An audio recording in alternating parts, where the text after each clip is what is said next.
right, let's pick this back up. Thank you, Linda. Oh, you're welcome. Before we go on to Anything else? capital, Anyone else? No, thank you. Throwing peanuts to the cat. where's that pizza? Yeah, this is the peanut gallery up here, Yeah. except it's almonds. So, Upgrade. before we get off the operating budget and go into capital, I think we should respond, at least give everyone's thinking about the 4.75,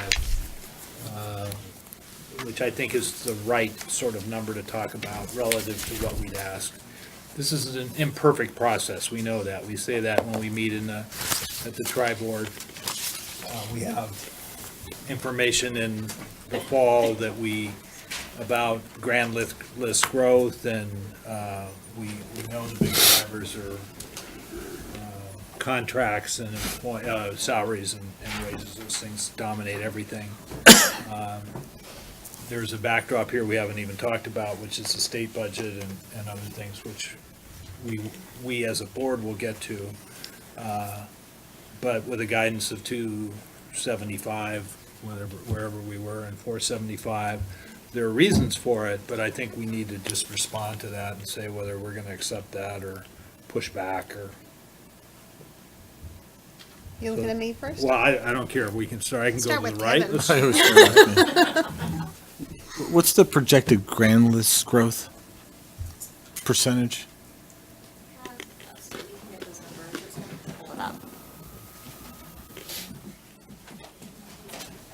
Do you put that in the revenue, grand list growth? No, we didn't. No, they don't. Yeah, Maria has it in her letter, but Yeah. also up here is, Thanks. Thank you. Great. So if you go to tab 1, the manager's proposed budget, my budget message, our grand list projection, the growth was about 0.85%, or a little over 20 million in value. Real estate increasing by 0.82%, primarily from apartment construction, motor vehicle increasing by 0.3%, and personal property being up around 2.5%. Yeah, I just think with a growth rate of 0.8%, an increase of 4.75 is a little high.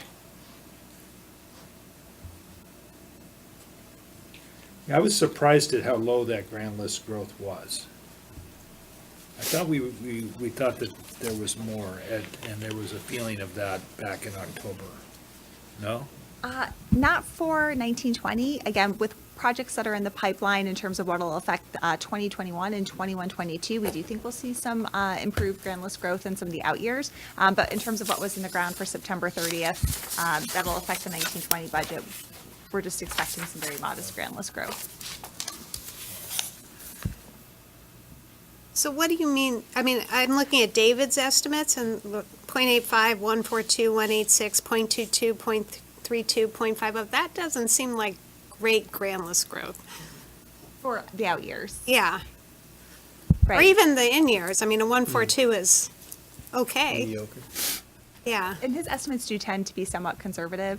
And again, working with planning for the out years, we'll be able to, to refine those a bit better. What do you mean by conservative? He tends to take a rather conservative approach in the sense of not wanting to overestimate what that is. And at times, it's a fairly conservative, I think, estimate in terms of. In what terms the of like growth when will be. things are going to be completed? Because, I mean, you would hope that the grand list growth, I mean, it's a known number how we value property, right? So Oh, I'm sorry, are you referring to 1920 or for the future years in his projection? just for, let's do next year, 142, why, how is that a conservative number? Do we know when things are going to be completed, or he's thinking things aren't going to be completed, or? Are you referring to the estimates he gave us in the fall or his estimate for January 31 that he provided to us? I don't remember last time he came It's right- before it's us. right here. Yeah, This one no, here. but here's the sheet he gave us. in But a what you different- just read off for increases is exactly the same. And right, Yeah. So it's just conservative, and he thinks projects aren't going to be done, and therefore the grand list growth isn't going to be that big? Well, again, if we're referring to 2021 or 21-22, again, that's based on, current development and his projections of what those might be valued at and what may be complete for those out years. So I'm trying to understand why there would be a conservative or not. If we know what the projects are, how do we not know what the grand list is? And again, I mean, I think it's hard to say we know what projects are going to be that far out. Again, those are sort of best estimates based on development that we are aware No, of just for at this next year. time. I'm sorry, for 1920, so that's the 0.85%.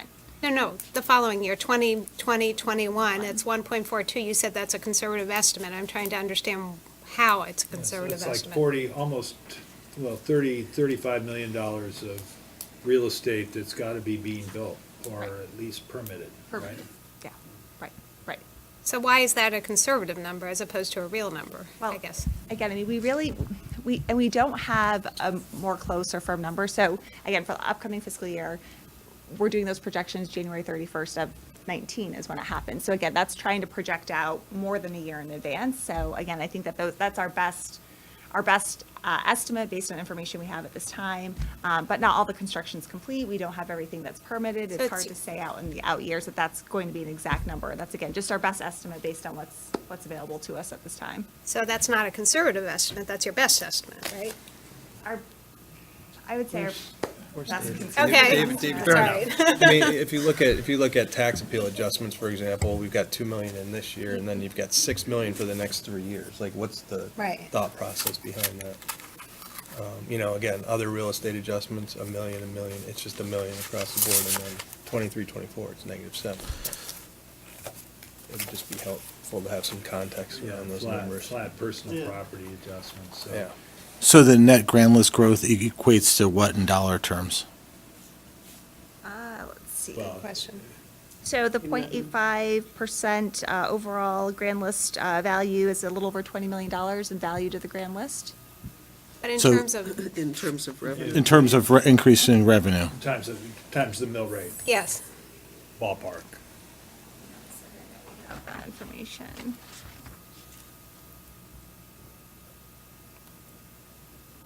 Do we include it in here? Yeah, we're gonna pull that Just to up. put this in context, orders of magnitude, we have a budget of $100 million, and 95% of that comes from property tax, right? So, when we raise our operating budget by 3%, and the basis upon which we tax goes up by 1.5%, digging a hole. But, I mean, that's a fundamental fact of life. Now, the other revenues are small, and they might go up by more than the grand list, but not in a meaningful way to offset that. On the Board of Ed, there's some offsets, there's revenue from the state, and, right, educational sharing grants and those kinds of things, but that's why Kevin's comment is appropriate, but obvious, which is that if we're gonna raise each part of our budget by more than 2.5 or 4.75%, that just means that the mill rate has to go up more. I mean, a flat mill, if we had the same increase in the grant list that we have in our expenses, the mill rate can stay flat. right. All things, right?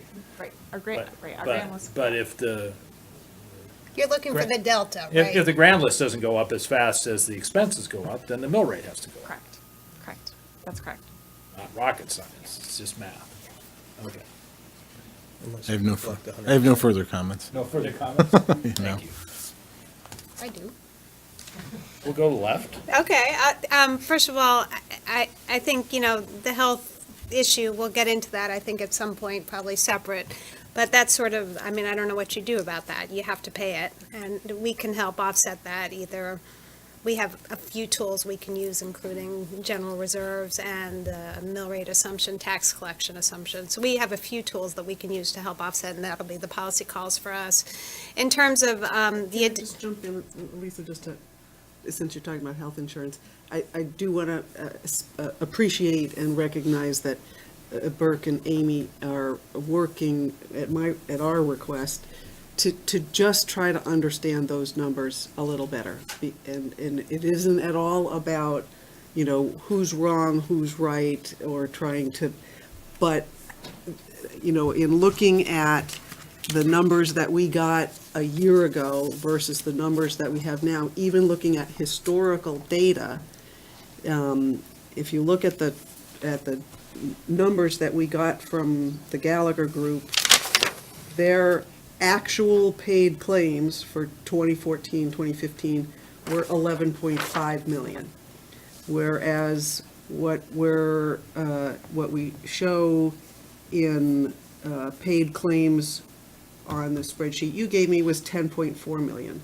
It's a $1.1 million difference. It's a big difference. And so I'm just not comfortable that I just don't have a strong sense of comfort with the numbers, and I want to know how we account for that difference. And I know you've got it's audited data, but that data also came from Cigna. So until we really know how is it that we can be $1 million off, and that happened in a couple of years of historical data, then I don't have confidence that what we're doing is something I can bank on. The last thing I want to have happen is to make you guys eat a big increase in premiums and 2 years down the road discover, oops, there was actually, an accounting that wasn't quite right here. And so I just want to feel more confident about it, and I appreciate you looking into it further. Okay. So then, the other thing, the enhancement economic development, I would say, I do appreciate the comments out there, and I appreciate the work of the Economic Development Board. That is an enhancement to the budget, and when you're at 4.7, I think it's something we're gonna have to look at considering and, looking at options. Can you upgrade the website, the EDC page? Can you get sponsors to help pay for it? Social media, are there other options out there? So that's one thing I'll be thinking about when we get to conversations about reductions. The one thing I will say is the position for finance, I have been pushing that for 3 years now, so I am in full support of that, and even if the Board of Ed can't do it, I will do something. I'm glad Moira's not here because she would kill me, but I would even do a half-year start, mid-year start if the Board of Ed can't get it in their budget, just so that we get it on the books, because it really is, part of it, Amy doesn't have an analyst to do the health analysis right now that we really need to do, and so she's doing it all. And I thank you, but it's hard and it's complicated, and so whatever happens, I'm going to be pushing very strong to keep that in. I do think the operating budget also, I believe, includes the teacher pension contribution as an expenditure for us, right? Or did you pull that out? Well, we didn't include it as a town expense, but we did show it in the manager's proposed budget as part of the overall town Okay. board budget combined, just because, again, we don't at this point know whether. So that's the total 1.4, it could reduce, Exactly right? right. So we don't know where Right. that is. So that's, we sort of write off. But what I will say is that there is capacity in the capital budget for reductions if we feel the mill rate is too high. And one of the capacity is, I know it's going to drive Maria crazy for me to say this, is we are bonding. We have in the past bonded pavement management, and Maria's recommendation is that we pay cash for that, which is the Barbara Pettigene approach. And we all say, if this was the 1990s and we were starting from scratch, yes, this is how we would do it. But once you have a car payment, it's like a car payment, right? And you decide, this is the year, I'm going to buy a new car, I'm going to buy a used car because I'm being really smart about it, but I'm going to pay cash, I'm going to pay $25,000 in cash. Your expenses for that year shoot up. And even though your parents are saying to you, yeah, that's what you should do, pay cash for the car, you're looking at your bank account and saying, oops, I can put $1,000 down and do my $250 a year car payments, $250 a month car payments. And so maybe one way to think about it is either reductions in cash to capital this year, because it's a 1-year boost that we have, or maybe 2 years because of the fall off of the high school. Or if you feel that these are crucial capital, you can bond pavement management. That will give you capacity to reduce your budget and pay for your capital. So those are a couple of things I'm going to be thinking about, but where you have flexibilities in your capital budget. It's not ideal. I understand that a lot of the projects are the equipment and vehicles you have listed make sense, totally get it. And there's been a crunch for that in past years because we've eaten CNR with the plow truck and the police vehicles, which we've now pulled out, which will ease you going into the future. But you may have to consider something I know you don't want to do. And I know you don't want to do it because I didn't want to do it. For 3 years, I tried to do that, and every time it failed, once with Barbara Pettigene and again. So, but in terms of flexibility, sometimes you have to get a car payment instead of just pay cash for the car. And this may not be the year where we can do the cash for the car. So that's one thing I'll be thinking about as we go forward. Okay. Let's go through the capital, and then we'll come back to where we are overall, all right? Absolutely. So, Maria and Amy and Melissa did a great job of presenting our capital to us this year, not only in the traditional sense of what are our larger capital items, our CNR items, but also on a more thorough lookout on a 6-year basis for our CNR items. So as we're all used to seeing the capital improvement plan, the large capital items on a 6-year basis, and, admittedly, those numbers change. But we try to give you a window into what we think is coming in the out years, so as you make decisions in the current fiscal year, much like your discussion you just had on grand list growth, what's coming in the future as you make your decision. The same has now been developed for the CNR plan and the cash to capital needs to show you, all right, this is not just the 1920 capital needs, these are the 20, 21, 22 capital needs. So if we need to make changes, we're going to go through the prioritization exercise. Admittedly, we have not done that yet, but I'm sure we're going to be asked to do that, and we will. But again, So the move from 5 to 6 years was just for the planning horizon, you're not changing the funding?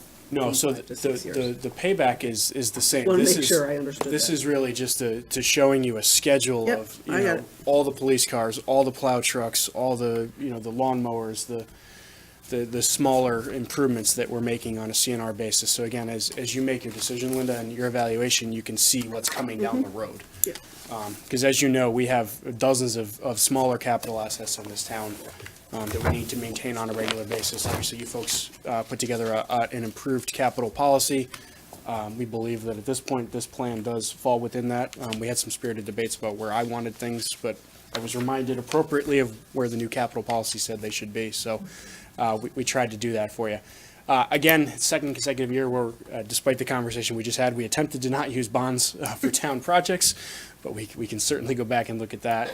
And again, knowing that we had some capacity now based on the project, the high school project falling off, and again, prior years, looking to use cash to fund our smaller capital needs to get us those items now and not have to pay for them later. But again, certainly we can revisit that. What you're going to see in here are some changes, again, from highway, the budget to the capital paving.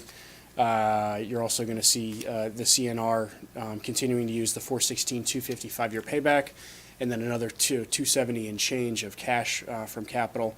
And you'll see projects identified, whether they be Town Aid Road, LoSiP, sewer usage fund, et cetera, in the next couple of slides in terms of where we propose. Certainly, it's your decision where these projects get funded, but in past practice, we wanted to make some recommendations as the overall pot of money can be confusing for us on the Board of Selectmen side and obviously the public, just as we keep all those capital assets lined up where the potential funding could come from.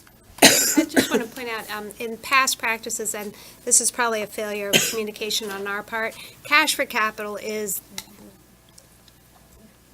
sometimes debt service does not reach the 6-7%, and you have a gap between what you're paying in debt service and the 6-7 line. And that's been the cash for capital, and that's usually been split between the Board of Selectmen and the Board of Ed.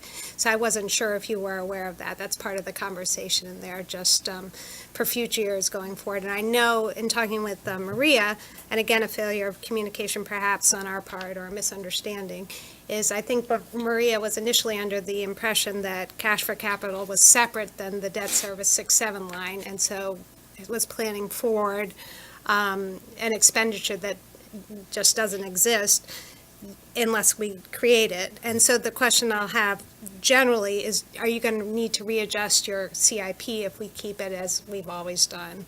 Because you were... Right, sure. So this gets to the larger, policy conversation about, looking out, right? And particularly, I think there's about a 6-year period that if we continue on the path that we are, that basically we have absolutely no cash for capital purchases outside of the 416 for some of the smaller CNR needs. Well, right? you So- have 416, the plow truck, and 180 and the 130, so you actually have 300 more. 180, not the 130 as of right now for the patrol cars, but, Well, we'll take that.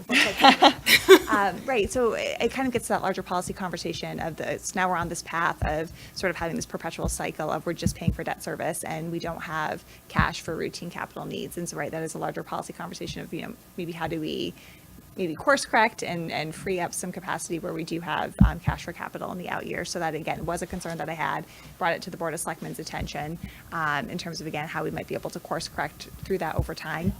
Is it, we were looking at our baseline capital needs as a percentage of our overall town and Board of Ed budget combined. Again, we are working on getting a good number quantified, but, if the baseline needs are going to come in around where we think it is that number about 2.75%, maybe a 3% range in terms of, cash for capital as a percentage of our overall, again, town and board combined expenses. And if that's the case, right, then we want that debt service number to be lower if we still want to work within that 6.7% target number or a 7% target number.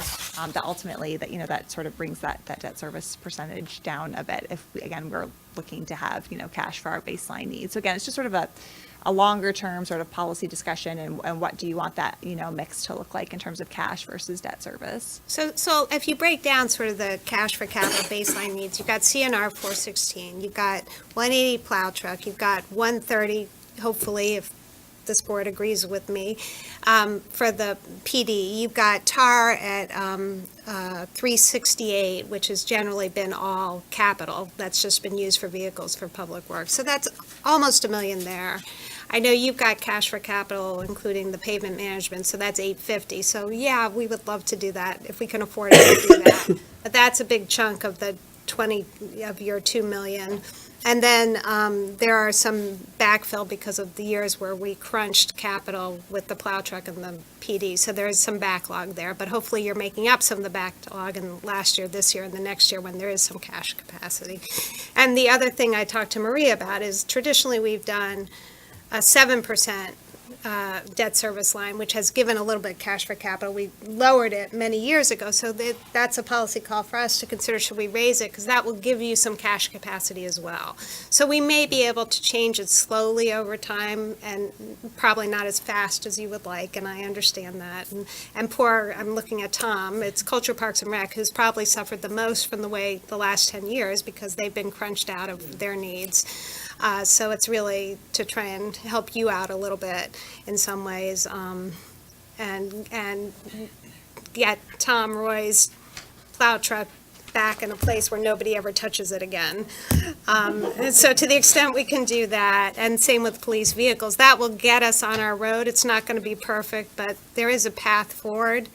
And doing it, and then I just would add, the other thing out there is low SIP, which is about 160, and so that's more, I don't know that that counts as capital or not, or whether you're counting that as supplies. Absolutely. Shall I continue? So if we move on to the next slide, we can go through these as quickly or as individually as you folks want. But just wanted to give you, based on, again, what we understood in November, and it sounds like we might have miscommunicated a little bit, and we can certainly go back and look at that. But based on the advice at the time, we took a look at all of our capital needs, and what you'll see here is the recommendation for all of the projects that we believe are a priority for 1920, and how, again, at a high level, we recommend they be paid for. So under the public works side of it, you'll see the 1.2 million for paving of roads. Tom, correct me if I'm wrong, but there is some money in the operating budget which accounts for the catch basins.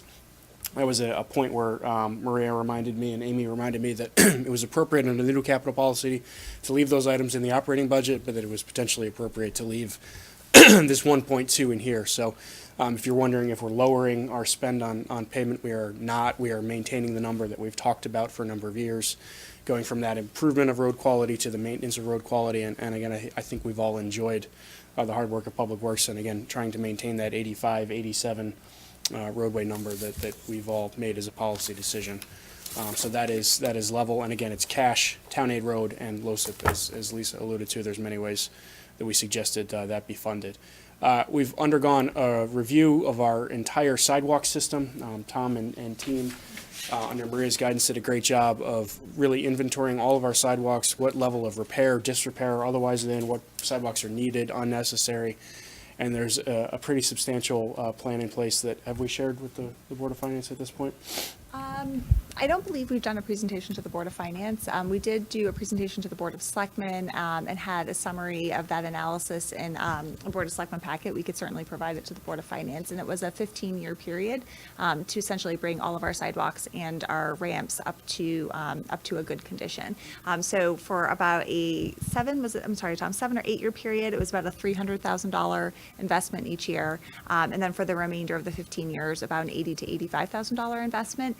We have over 300 ramps actually in town, and to bring those again into code compliance with current ADA standards, that's a pretty substantial undertaking for us.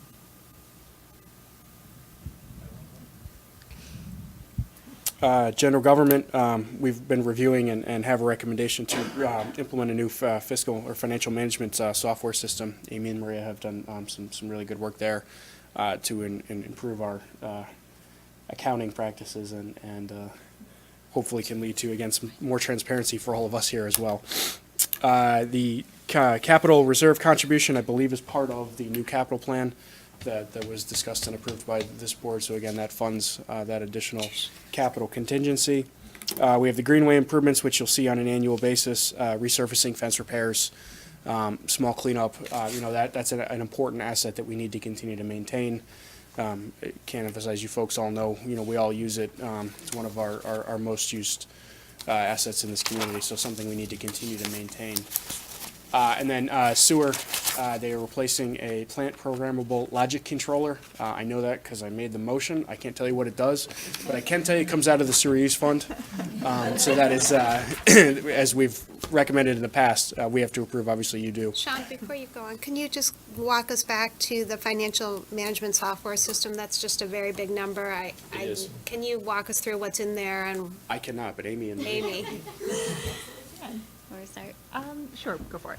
So this is a shared initiative with the town and the Board of Education so that we're all in the same financial management system. And that number reflects both the town and the board share. This is something that'll give us not only a new financial system for accounting, but it will give us a new HR and payroll system. So we'll be able to track accruals within the system. Right now, we're doing it manually. We have manual timesheets right now. This is something where we'll be able to have electronic timesheets, electronic time off. This would give us our. Rush into the future. Yeah, I know. We have a capital asset management system that's done on Excel right now. So basically, Budgeting in Excel. yes, budgeting module. It would give us, so budgeting doesn't have to be done in Excel. Position control keep we're going. doing in Excel right now. We have a lot of, our software is really antiquated, yes, and as you Yes. can see, we're doing a lot on a manual basis or doing a lot in Excel, which isn't the most efficient way of doing things. It's also leaves more opportunity and room for error, and just inefficiencies. I'll just share a quick anecdote. I remember in my very first week here, I had said, I think to Sean Kimball at the time, oh, can you get me my password for our financial software system so I can, approve our POs as they're coming in? And he was like, oh, well, no, we don't. Our financial software system doesn't have the capacity. Well, we're not, approvals aren't done electronically, so believe it or not, we're signing off manually on payment vouchers. And at the time, we also weren't using POs, so I was like, wow, we've got a lot of room for improvement with our financial software system, and that was week one. But again, what we've really found is, again, so much, especially too on the human resources side, the payroll side, again, so much is just manual. We're doing things manually. It's not efficient. We don't have a true human resources information system. Again, just some simple things that, right, you would come to expect. We don't have an employee portal for them to go into to make changes, to monitor things. Our direct deposit slips are still paper because the leave is done manually and it's not in the system. Simple basic things like employees seeing their leave accruals on their pay stubs, it's not happening. So again, our current system is just, I guess the best way to say it, is very antiquated and very manual. So I wouldn't know what each of those individual items would cost in terms of, having a new system. Are these quotes that you've received, and how many groups have you gone out to get Sure. quotes? So we have been definitely doing some research in this area. We've had demos from a couple of companies that do a lot of work in Connecticut. One is Admins, another is Munis. Munis is sort of the I would say the most commonly used system. It's the most intuitive, it sort of has the most power, gives us the most functionality. We did look at a couple of also vendors potentially to just do pieces of the system. So we looked at, could we piecemeal out it? Could we have a vendor where we're doing payroll in the HRIS system? We looked at a couple of companies that offer budgeting module tools.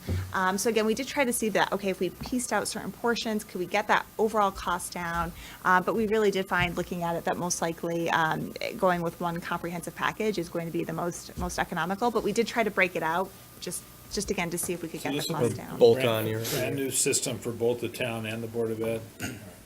And has anybody had experience with either of the vendors you looked at? Okay. Yeah, so I worked with Munis when I was in Massachusetts. Again, that was many years ago now, but again, found it to be pretty intuitive and user-friendly. It's a powerful system.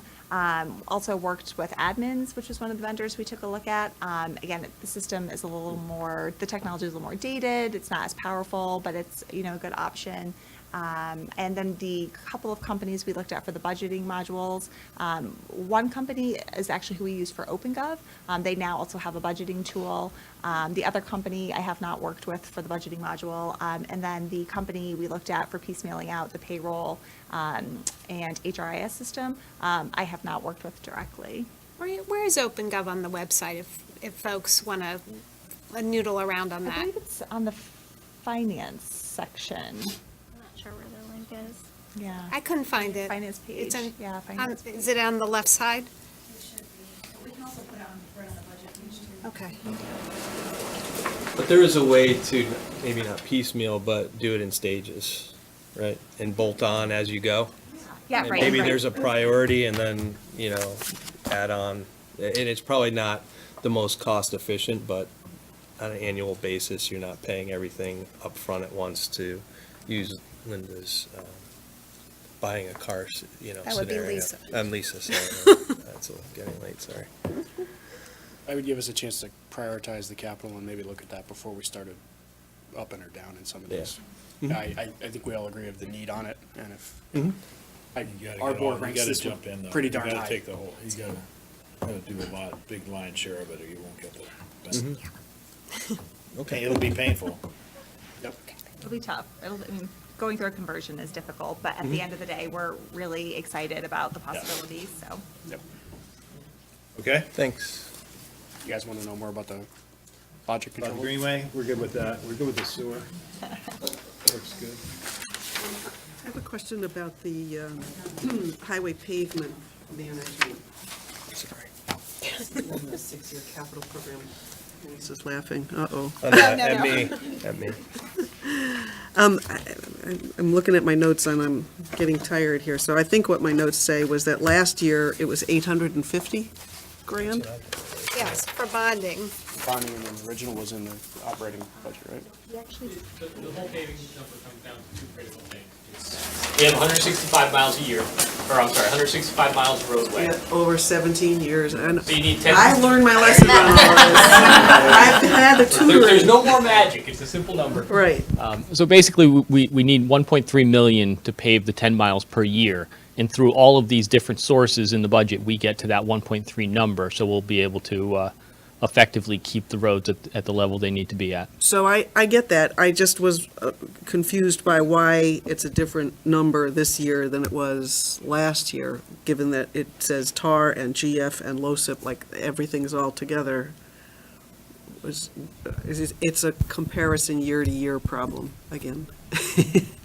Right, so this is also consistent with the new policy that you had adopted on capital and CNR. So we're now showing all sources of revenue for our capital projects. And so, again, we were spending money on paving with LOSIP funds. Now we're showing that we are spending. Oh, so the LOSIP 850 funds. didn't have the LOSIP and the It didn't- TAR? Okay, Right, exactly. got So it. the 850 was just the Same cash part, that we same- used for same paving issue. last year. Yep. Right. LOSIP actually was in the operating budget last year, was in your budget books. Yeah. Okay. And do have a question on CNR, but tell me when the right time is to ask that, Yeah, he's just getting because he there. sort of. No, It's the he- next slide. No, he did CNR already. Oh, no, more, We're on okay. page 6. So as we get down to it, Public Works, we're asking for the 352,500, and you'll see the itemized asks within that. Wayfinding signage is a priority of the Board of Selectmen through EDC. It was something that was identified in the past of trying to improve the wayfinding, the signage downtown. We have all these assets. We have where do you park, where do you go see the pack, where are our restaurants, as we continue to deliver an improved experience for folks to come in town, and really came to light too as a result of the wonderful statue tour. That can, a lot of folks coming downtown, and, as we looked at it, perhaps a missed opportunity for us to more easily direct folks to some of our businesses and points of interest. So, again, 15, not a lot of money, but something we're looking at on a multi-year priority to see if we can improve signage downtown. Emerald Ash Borer, you've heard the story on that. Tom's team has done a great job of working to mitigate the tree damage. It's not if, it's when, as we've talked about. So we need to continue to spend money in addition to the budgeted tree numbers in the operating budget. Did we do a capital expenditure there last year? Or It was did a that get- multi-year capital need, I believe it was. So this is in addition to? It is. So this is not an operating expense if it's gonna happen all the time, or? It's not gonna happen all, eventually the ash trees will all die, and we won't have to do this anymore.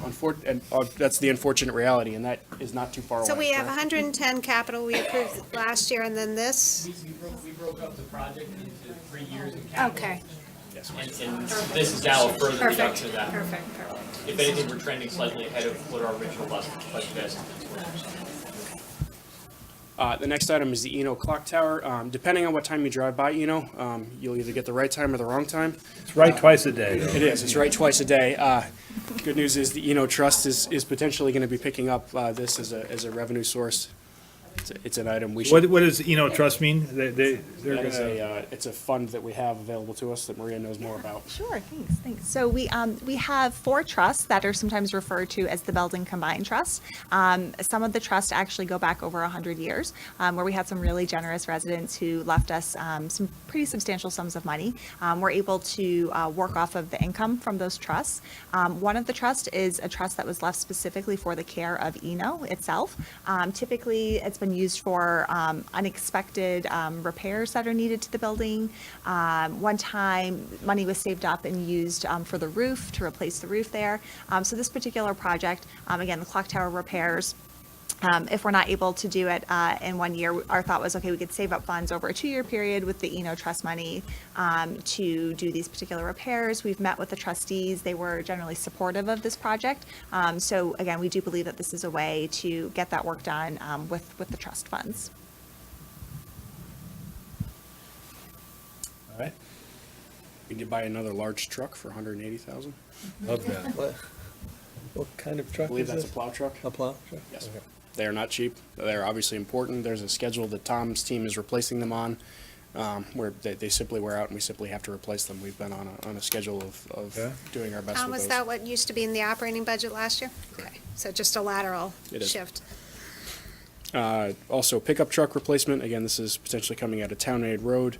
The infrared asphalt trailer, Town Aid Road, and the plow blades as well. Obviously, while we don't necessarily have to buy the trucks every year, we do have to replace the plow blades as they wear down. Any other questions on Public Works?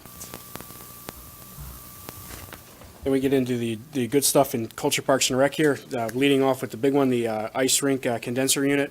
I believe, correct me if I'm wrong, that unit was refurbished when we purchased it the first time? No, it was new, it was after an engineering study in 2016 that recommended it be replaced within the next 4 to 5 years. It broke down that particular fall, and $17,000 worth of work went into the bearings and replacing bearings and seals or something like that. It still needs to be replaced. If we lose the condenser, this is 3 parts. There's a condenser this year, there's the chiller, chiller and or the control panel in the following out years. So at some point, all 3 need to be done. It would be difficult to afford all 3 of them in 1 year, so we're gonna stage it out. If any one of those, if either the condenser or the chiller go down, we don't have an ice rink. That's as simple as that. So they last about 20 years, we're at 20 years this year. I was mistaken, it was the chiller that we pre-engineered. I knew I had heard that during the presentation, but Maria corrected me. If you'll spend any time at the ice rink, you'll notice that the underside, the roof is in desperate need of painting and work as well. We've got basically hanging pieces, Peeling paint, insulation falling down. things we have to maintain is, we have these assets, we have to maintain them. The security fencing, don't need to remind folks of the potential challenges that face us with having a pool, and obviously the unfortunate incident that happened in a neighboring community this summer. There's been some fencing that's been identified as vulnerable to access, and we need to get that replaced and up to date so that we don't have any unexpected entry into the pool area. Aspect Yep. quickly. And actually would just like to point out that fencing is actually original fencing that's still in place. Very antiquated. And the Farmington Valley Health District on several occasions has noted that the fencing is a problem and that it does need to be addressed. We've also had KERMA, our LAP insurance carrier, come out to do risk assessments. And to Sean's point, they have also noted some significant issues with that fencing. But again, it is original, so it's definitely served its life. I think it was original to 1976, yeah. What would the new one be made of? Would it, I just curious what the new fence would be made out of, but would it be, Probably Like- steel, kind of Yeah. similar to what's down at the playground. I gotcha. Down there along Iron Horse, if you're, what we're thinking, it's gotta go to at least, we're thinking 8 feet. Yeah. What we have now, the Board of Selectmen had the pleasure of seeing the pictures. You're probably at 4 feet, with a foothold that you could kind of get up over, or in some cases, a small child can squeeze through. Yeah, there's a gap in the bottom of it where you can get through. Any one of us can hop right over it, basically.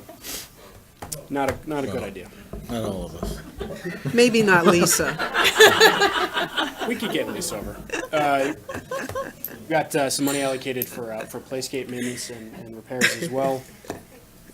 I'm sorry, I'm just going to interject. boss knows all the details quickly on here this. as well. So playscapes are actually really expensive to replace, and the playscapes that what we've proposed over a multi-year period at $25,000 is saving up funds to replace our smaller playscapes. So this would not be Rotary Park, and this would not be the playscape up at the farms. This is the playscapes that we have in all of our other parks throughout town. Those again are very aged, very dated, but again, knowing that they are so expensive to replace, so trying to take an approach here. If we save a little every few years, we should be able to start tackling the smaller playscapes and get those replaced. So this is a save, not a spend? Correct, right? We would not be able to do a playscape for $25,000, even the smaller scale playscapes. If I could interrupt, what we could do, and this is part of this, is the playgrounds, if you're familiar with the playground at Memorial Park by the pool, the playground at Terrifield Park, where it's kind of, they're not playscapes, they're pieces of play equipment. Those would be replaced. Some of those are more than 20 years old, that they're not acceptable play pieces. So you would actually spend I that would think, allocation? yeah, some of that, yeah, that's part of replacing playscapes. Okay.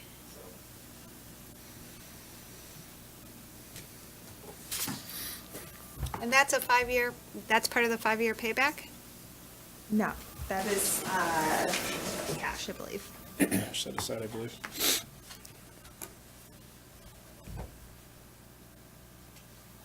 All right. Joan, you want to do this one? We've got paddle court resurfacing and painting. I meant that respectfully. Obviously, as part of maintenance, we need to continue to maintain these assets. Allocated 12,000 for that. I think Tom's trucks get a record for the most mileage.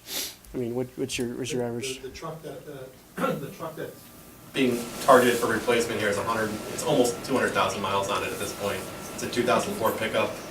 It's rusting, they've done their best to maintain it, but it's, at that time, it needs to be replaced. It's a truck that's used for plowing parks and sidewalk and, maintaining the grounds and things like that. It's at that time, so.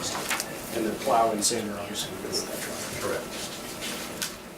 Well, actually, no, the sander goes on the sander's for a dump truck. The plow is for the truck. The plow is for the truck.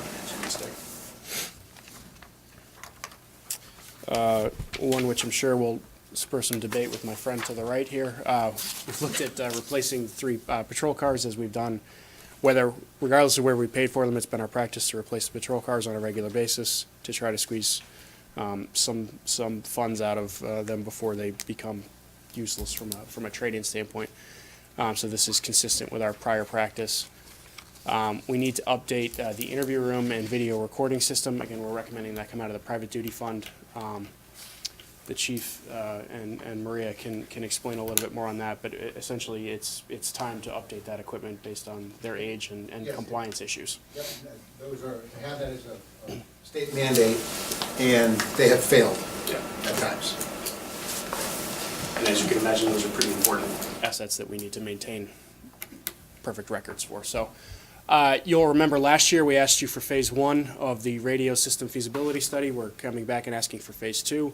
That is all part of the plan. I will emphasize that the easy years are the first 2 years. The third request, which will come next year or the following year, is going to be a large number to replace that radio system. So as you're discussing capital, as you're thinking about that, I would point you back to the CIP to make sure that you have an eye on that plan. And again, that's not necessarily it's a very important item that we're going to need to find a way to fund. The police radio system is obviously critical. Sean, in terms of interoperability, I know we had problems in 2011 where certain radios didn't connect with the state and didn't connect with the towns that we have MOUs. Is whatever we're buying going to be able to connect with the towns we have MOUs and with the state?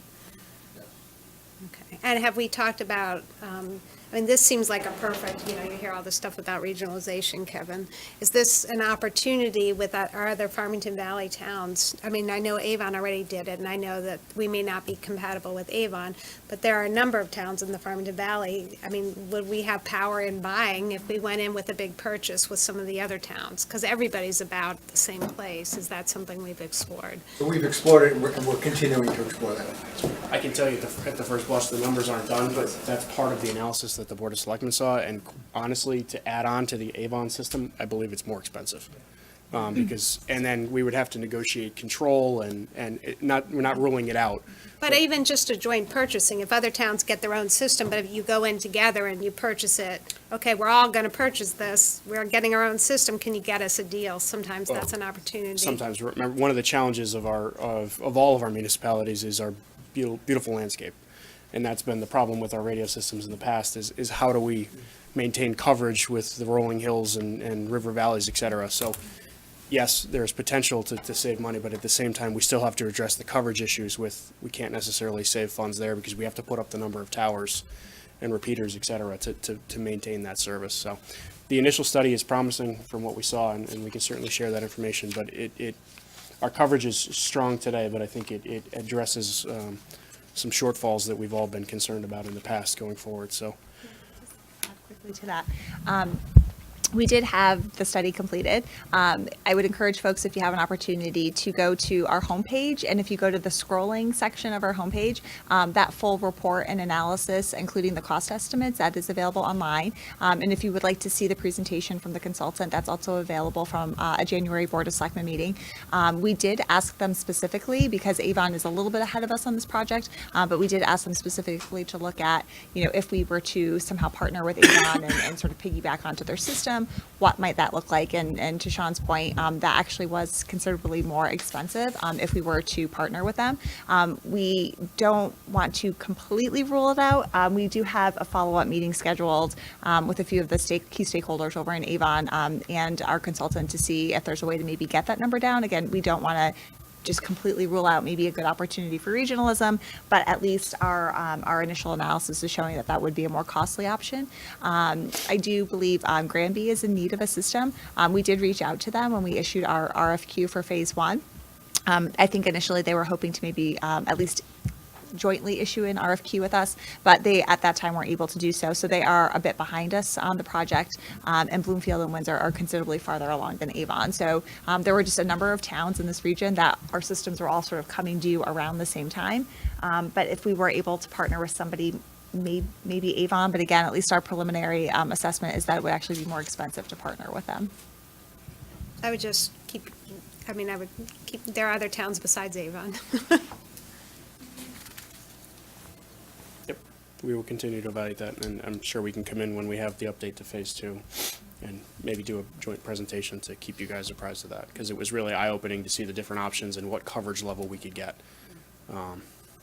So we can do more for you there. Security camera upgrades, again, the chief will correct me if I'm wrong, as will Maria, but that's to replace the cameras in this building, both inside and outside, to make sure that we have current security systems. That technology is always changing, but it's come time to upgrade those from both a police safety and a public safety standpoint. So, general government, we've got 115,000 slated for here. As we talk about, we've got reval coming up in 2020, so starting to put funds away for that number, as been our practice in the past. Again, certainly an option to fund it all at once, but again, trying to be upfront about the costs that are coming down the road there. The telephone system replacement, something that we've looked at. I believe this current system is older than almost all of us in the room. It's time, and we believe that this will offer pretty substantial improvement, not only to staff accessibility, but also constituent accessibility, with perhaps being able to forward calls to cell phones, et cetera, so that we can improve the connectivity of this building. And That's a purchase, right, Sean? Not a lease? I believe it is. I believe it's a purchase. Yep. And then Deepwater Wind, hopeful that this is the last time we'll have to talk about that, but that, once, once the holes get dug, and they start that project, there is gonna be some increased cost for on-site consultant work that we need to fund. We don't believe that's obviously an operating item, that's a single item, and again, that will hopefully be offset by a substantial amount of tax dollars that come in, and everybody can be very excited and happy about our new solar panels that come to town. So we'll see. I believe it's before the siting council at this point, so we are waiting to hear more information. So is that like soil testing that you need to do again, or? Built to spec. More erosion sediment control inspection, stormwater management reviews, just because you're looking at, it's 130 plus acres of disturbance with this project, so it's a very large project. So while it's under construction, it'll take a lot of staff time to go out and perform these inspections. So that's being done internally as opposed to third-party engineering? this is budget. Right. And it's also to make sure they're building in accordance to plan and spec, and Yeah, and it's kind of a unique situation, obviously, because it's not a project that was approved by one of the local land use commissions. It's the state. Yeah. So it's a state permit. We have limited authority with that. understood.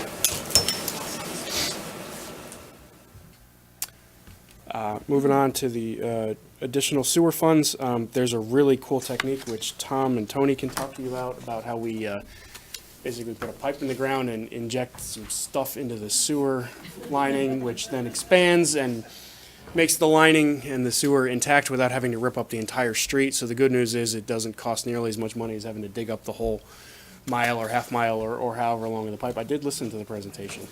I can't tell you what this stuff is, but this is obviously an important project, and obviously coming out of the sewer use fund as we maintain those assets. And then our friends at the library have rightly requested an automated book handler. This is the return machine, which checks in the books. We asked some probing questions on this, but this is the most cost-efficient way to return the books, because the staff time that we would need to replace this machine with would surpass the cost. So this is a replacement? It is. This is a replacement of an asset that's gone beyond its useful life and has incurred maintenance costs. So this is a spend to replace that. This is. Yes, ma'am. So I just want to make sure I understand, so the GF indication in the funding source means it's money from the general fund going into the CNR account, right? So I added up all of the things that are in this year for GF, and actually Lisa and I did this together, so if our math is wrong, we're both wrong, but it came up with us being like $130,000 over the 416,000 allotments. So the 416 is the CNR, the GF is cash for capital. Where is, No, I just asked, GF, the GF designation is money that goes into CNR. Right, that's not, but it's not being spent out of CNR, which is a separate fund. Where is the 416 in this book? Right. The 416 is under, General fund. So, no, I think you mean in the general fund, like what line item is it coming out of? No, well, we have a CNR payback, Yep. 416, Yep. that gets paid back over 5 years. Where is that? So if you go to, Talking about the operating transfer or the saying capital this isn't projects that go CNR, against it? 'cause it's labeled Capital CNR. projects going into. what's their tab 21? Not the transfer, not the operating projects. Tab 27, 26. 26. That is part of it, it goes to 416. Plus the 270. So what tab is that? That's tab 20? 22.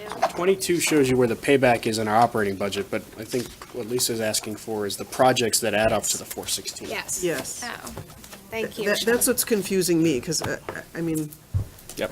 if some of this is cash for capital, I'm used to seeing that in the capital budget, not in the CNR budget, because it's not going through CNR.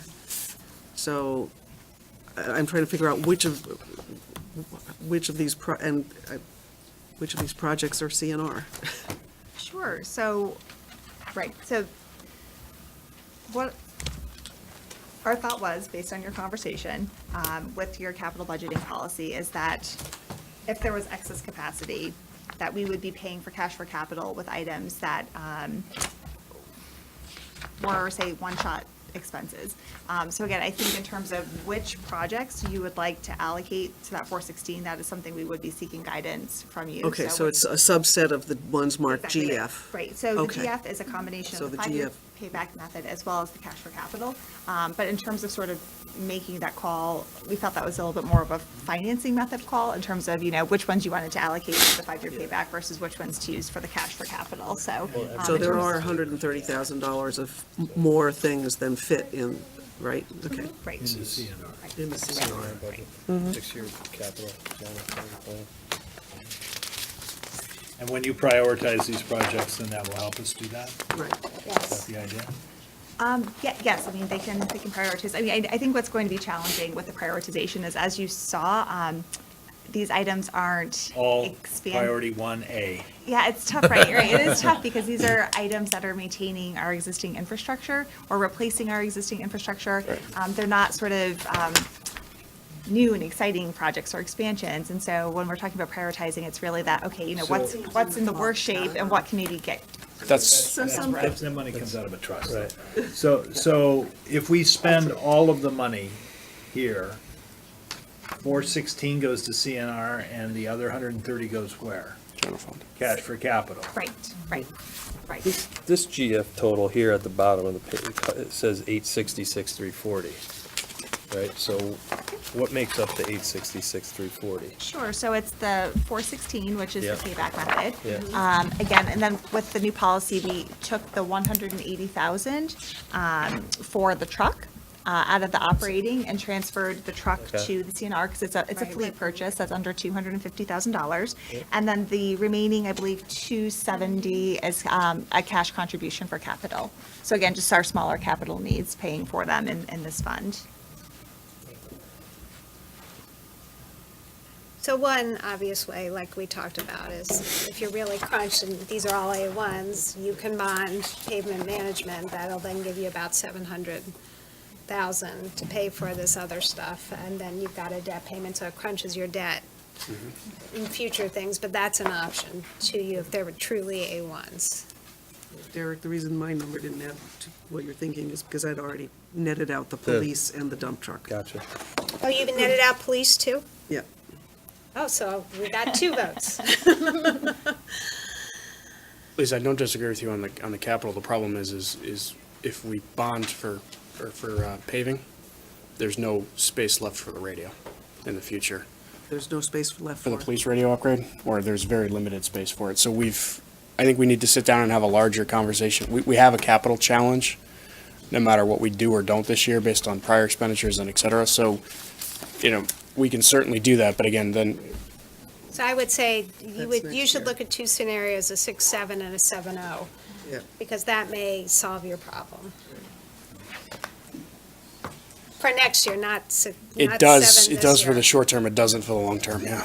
Because we're going over 7%. Right. With our current approved debt. So I'm not sure how that happened, because we've always been We've, under it. we've so- known that. Well, we knew That it chart's, last year, yeah, but that's not new. We always knew we were gonna brush up against the 7 2 for years. 2.5 years, right? But part of it is, the CIP, already your capital changed from what was recommended last year to this year. It's very different. So it changes over year. It does. Like there's some new things. So that's where you're going to have to look. And that's where our bond advisor is going to be crucial. And I hope that at some point we'll bring the bond advisor to speak to us, because how you structure the bonds can help with the payment as long as you're keeping it within the 10-year bonding thing. There are ways we can structure it to do it, and I'd be interested in hearing from our bond counsel, because it is a little bit of an art. It's a little bit of a fact, but it's also a little bit of an art, as long as you keep it within the 10-year bond. What I don't want to do is get that art into 20 and 30-year bonds, because then it becomes the state of Connecticut, and we don't want to go there. But there are different ways to do that, so I would just say, I think you need to look at it, because this is a very big budget increase, even for me. This isn't Tic Tacs, yeah. I have one little comment on CNR that's really for next year, and Nick, when I say this, I see that you have body worn cameras in there for next year. I don't think you were chief when we did this, it might have been 2 years ago, but I'm sure you remember, we had lengthy discussions about it and said no. So if you're gonna put it in the budget for next year, don't wait until the budget day. Let's have another one of those lengthy discussions, so we look at that separately. That needs to be its own topic. Absolutely. Not I very much remember that discussion. Yeah. We will be having it early and often, but we haven't yet had it at our level. It's in there, again, in terms of anticipating prior, or coming needs.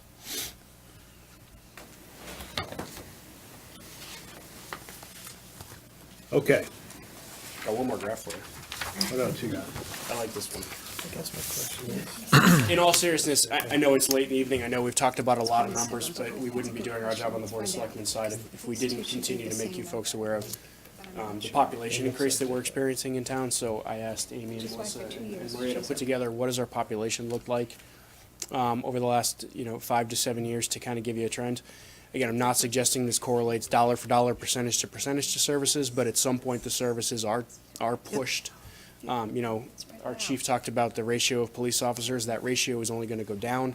Not suggesting we need police officers today, but maybe it's next year, the year after, as we continue to experience growth. We're an anomaly in Connecticut. We're one of the only towns that is experiencing growth.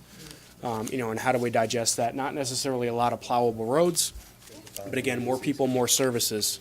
So just, again, wanted to point that out to you folks. Not asking for anything as a result of today, but just, we didn't feel we'd be doing our duty if we didn't talk about that, much like when we look at enrollment on the school side. There are pressures with increased folks coming in, so. I always say. Is this town or state? This is town. Town. Town of Simsbury. I'm really glad you put that up there, because that really is a significant change It just is. in the last few years. So. It is, we've seen it in our voter rolls, we've seen it in our service usages, we've seen it, with the apartments coming online. I think everybody is under the impression that the population has been flat forever and ever, but it's not. So.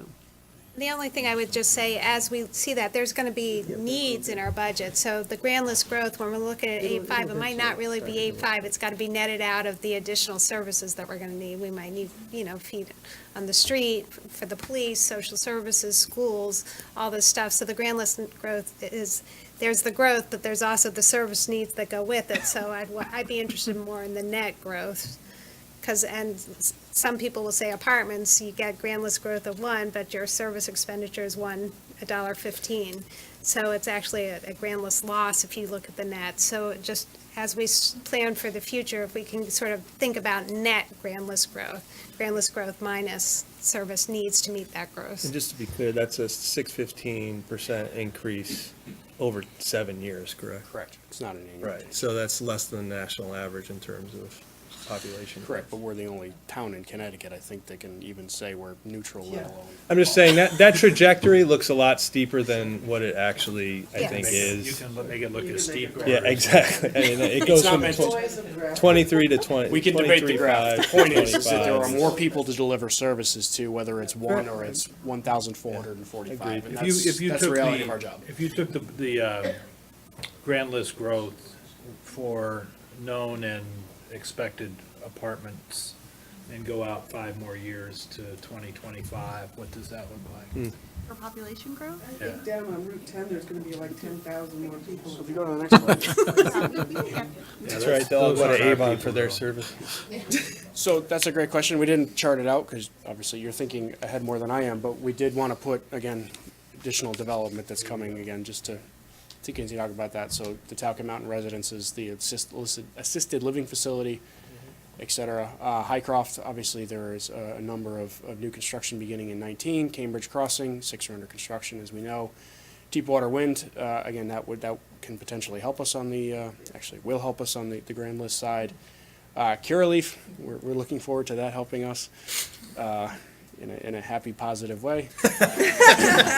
Coincidentally, it's the end of my street, so if they ever legalize it, you can just pop down to the corner store.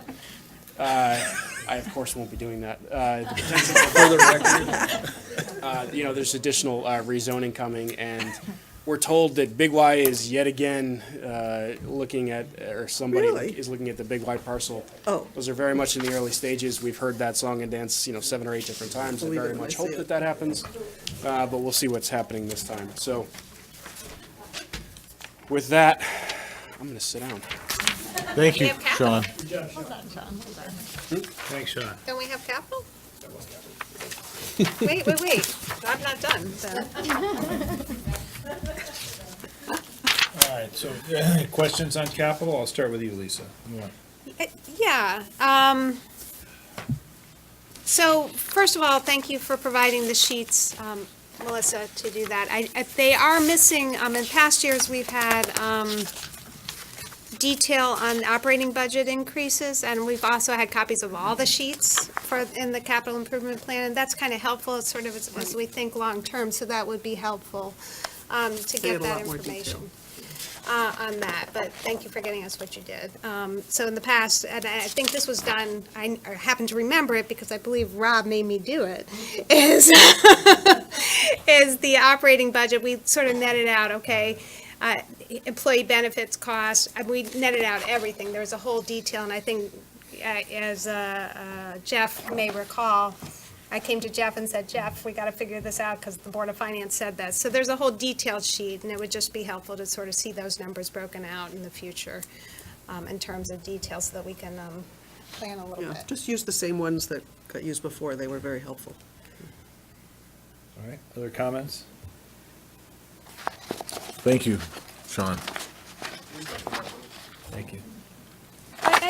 I asked Matt just in advance, there are 2 new items on there. There's we already asked Amy about the system for 350 and the 50 for capital reserve, I understand. And then we have the tank replacement and district security improvements, and just because those haven't,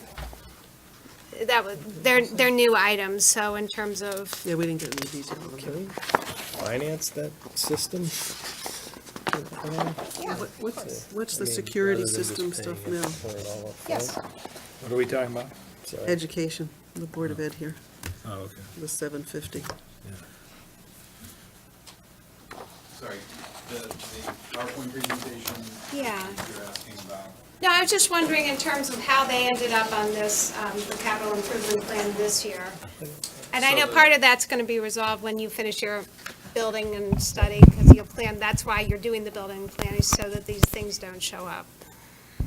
So in terms of the security, this was basically a second phase. So we had an allotment last year of 850, and we're looking at needs of vestibules. We've got architectural cost estimates, and that's where we've looked to But if it's finish the that second work. phase, that was my question, why wasn't it on the CIP? Why is it showing up for the first time, if it's a second phase? We really came up with the concept of the vestibules as our priority later on. I mean, that was kind of an evolving It's after you conversation. did the initial research that came up, is that Yeah. how? Okay. And then in terms of the underground tanks, the issue there was that we had thought that the removal and replacement costs would be something we could cover within our CNR. Got it. And then when we hired Fuss and O'Neill to actually dig in, especially at the Terrafil, the costs were significantly higher, and we had to move it to. Okay, thank you.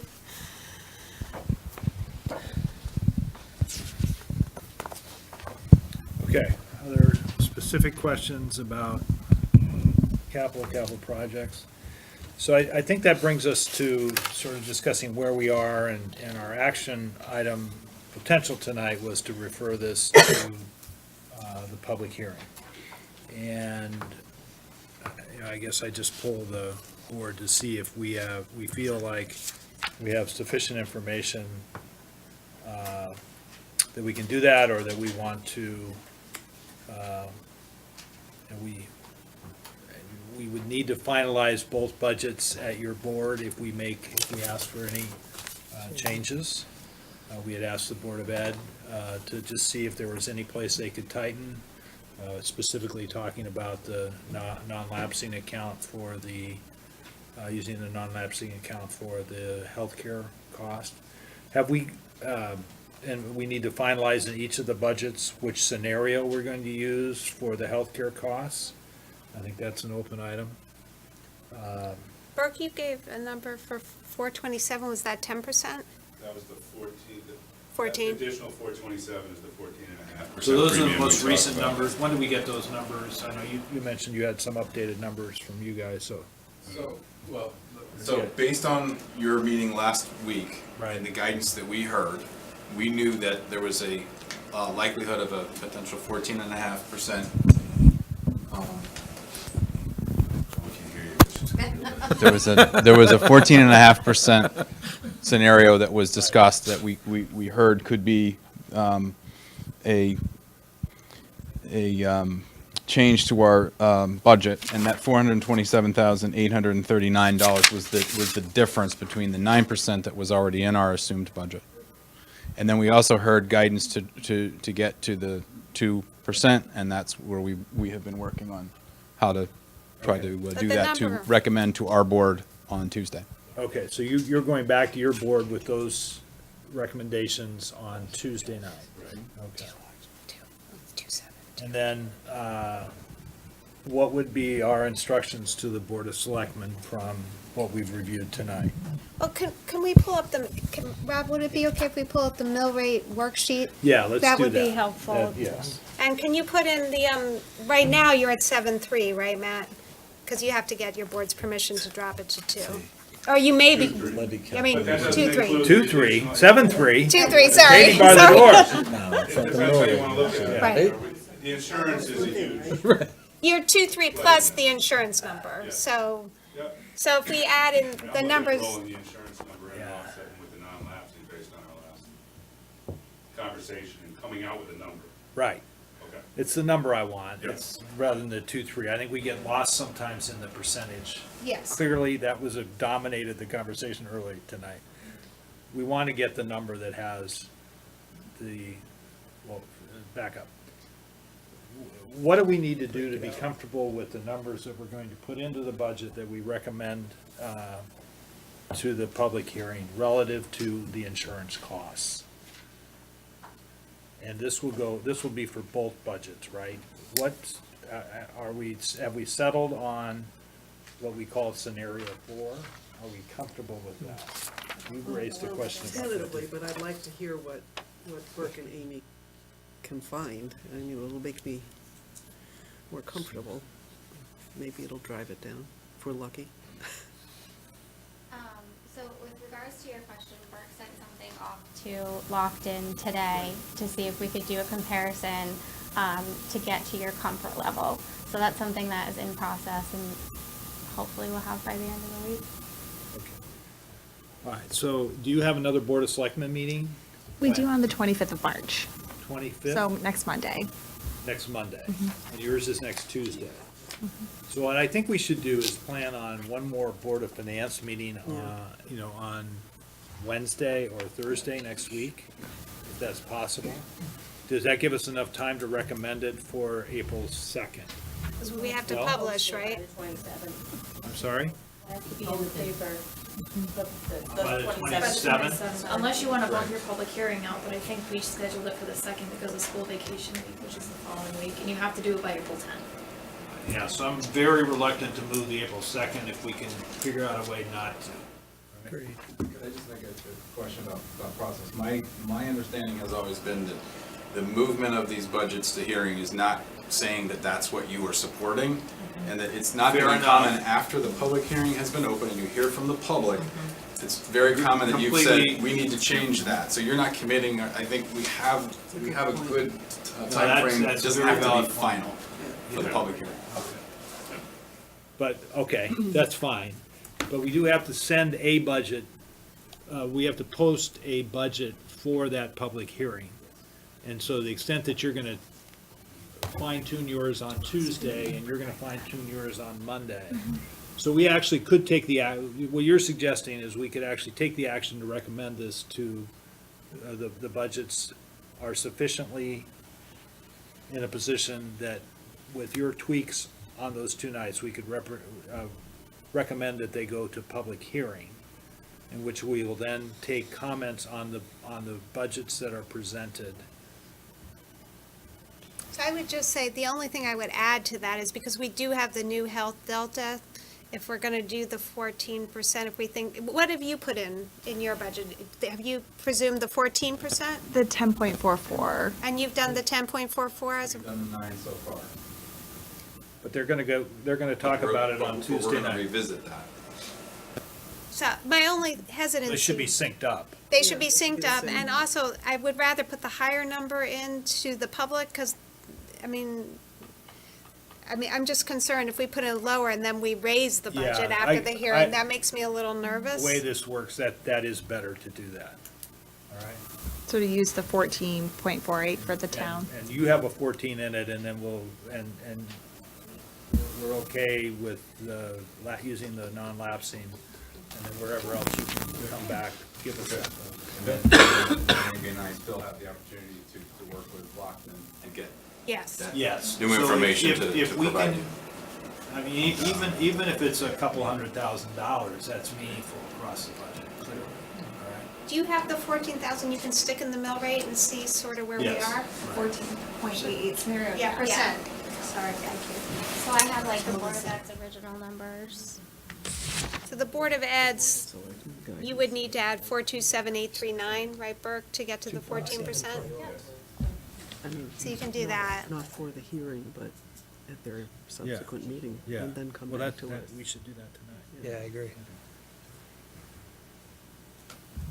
And then, Maria, what does your number look like? What's the delta there? Yeah, so the addition is 1, right? That's where we get a shot. We're gonna get 7.5, Yeah, right. 8.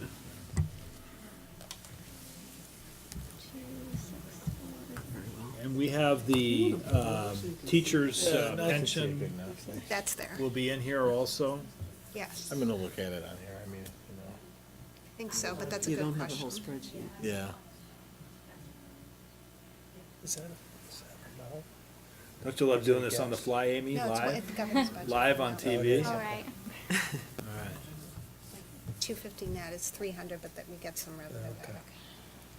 All right, so we got the 14 in, 14% with the, and that will help build up that when we talked about scenario 4, that gets us partway to our long-term goal of the reserve level for the No, insurance service fund? Not without a contribution from fund The balance. 14 just makes the fund solvent.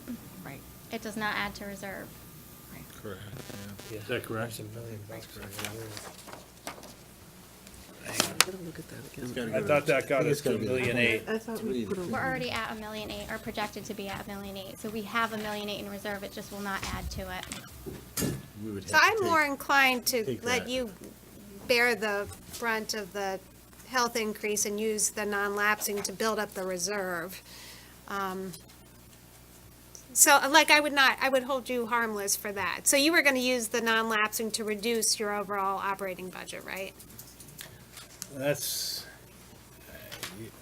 Maybe I'm more comfortable sort of letting that be a little bit higher, because it's kind of de minimis, or I want to consider it, and maybe just putting that non-lapsing into the reserves, not, well, I think we have the option. Yeah. We can, no, I wouldn't make you do additional cuts to get to it. I would, you would use them. saying the same thing. Yes, We're talking about the same total dollars. right. But it could be that we, well, this is the transparency issue of how do we present Right. that, the use of the non-lapsing account? Right. Does it go to reduce the mill rate, or do we say, no, keep the mill rate where it is and use the non-lapsing and put it in the reserves to The build that up? insurance reserve? Yeah. I don't know if we can do that. Uh, It would be a bigger bang. Much bigger bang to lower that. I mean, dollar for dollar. Except that next year, this is always the argument, next year we won't have the non-lapsing to offset next year's, Right. and next year's will be That much higher. that Yeah, much the higher higher. base. So that's, I get it. Well, depends on the balance of the internal service fund and what we do with rates and all that. But yeah, So, well, that's a policy call for us. I mean, Yeah. either way, it doesn't matter. You do what he says, and then we might say, but that's joint approval of those. of course, of course, of course. And I mean, I sort of feel that the whole point of having insurance reserves is that, especially for a self-funded company, the risk is always if that company goes out of business, there needs to be a reserve to pay the claims, so people are held harmless. We're a little different. I mean, I feel a little more comfortable taking a little more risk on the size of reserves than for a private company, because if they go out of business, there's no money left. We have $15 million sitting in reserves, so, and then we want insurance reserves on top of that. So it's not, we're as risky if we don't put a lot of money into the insurance reserves. We've got reserves, it's just, they're labeled in different pots. So it'd be unassigned reserves as opposed to assigned reserves. Right. Okay, so with all of those, that cranks out a 38 mill rate, which is a 4.4% increase over last year's mill rate. And guidance over last year's about 1.5, a little more than 1.4 over guidance? When we started, you mean? Yeah. Yeah, if they had stuck to the 2.7 and 2.7, the yeah. 2.0, the mill rate would have gone up by how much? About 0.88 mils, 0.88, And we as went up how opposed to much? 4.46. as No, opposed that's to a 1 percentage. point, I'm sorry. 1.62. 1.62. So that's like Oh, double? you're not talking, I'm sorry, I thought you were talking percentage. Okay. Yeah, And that's without using any reserves. So, may I ask another question? true. Anywhere in the budget process, did we account for an adjustment in the return on the pensions? No? No. Going up to, Going down. Down to 6.5. Right, because that's one of the considerations that We'll do we, that this year. right? Right, and that was something we did briefly speak to at budget workshop as, again, a policy consideration. I think for the board, they felt that, again, that was probably best, decided by you all. But again, when we were looking at, the substantial health insurance increase as well as the large debt service increase, again, the Board of Selectmen did not make a recommendation on lowering that this particular fiscal year. But it's Remind me, Kevin, what is it at now? at 7%, correct? 7 or 7.5? We're trying to get down to 7%, that is 6.5. Yeah, correct. and the recommendation was to go down to 6.5 over time. 6.75, you're gonna phase it in. 6.5 was about Two flavors of $500,000 this, hit? go all the way to 6.5 or go down in Right. a couple Increments. steps. And then, correct me if I'm wrong, did the state adjust their number? Oh, heavens. I thought They- they they're at adjusted their 7. number down, but, Sure. 7.5 probably. They're at 6.9. The state? right, Yes. Are you sure? right. Really? That's what I'm saying. I thought they adjusted their number below what our They number did, was. yes. Correct. Their unfunded liability must be. For once, too. they're All more right, so prudent than we were. I think that plays into what I'm about to say, which is that this doesn't show what our projected fund balance will be as a percentage of this new budget, based on where we are from the beginning of the 19-year, or the 1920 year. and roll forward. Have those numbers. Sorry, I we have did, it down I here. think we're thank north you. of 15.5%, right? yeah, we did do those projections. Sorry, So we're if gonna I pull were this to, up.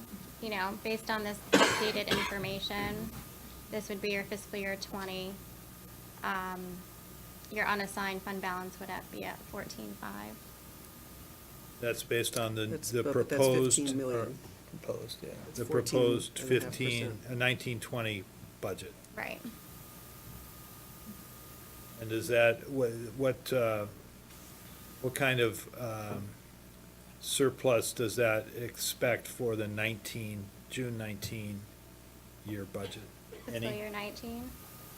So fiscal year 19, I had projections of estimated expenditures of 97,209,000 and estimated revenues of 97,077. Using a collection rate of 98.5%?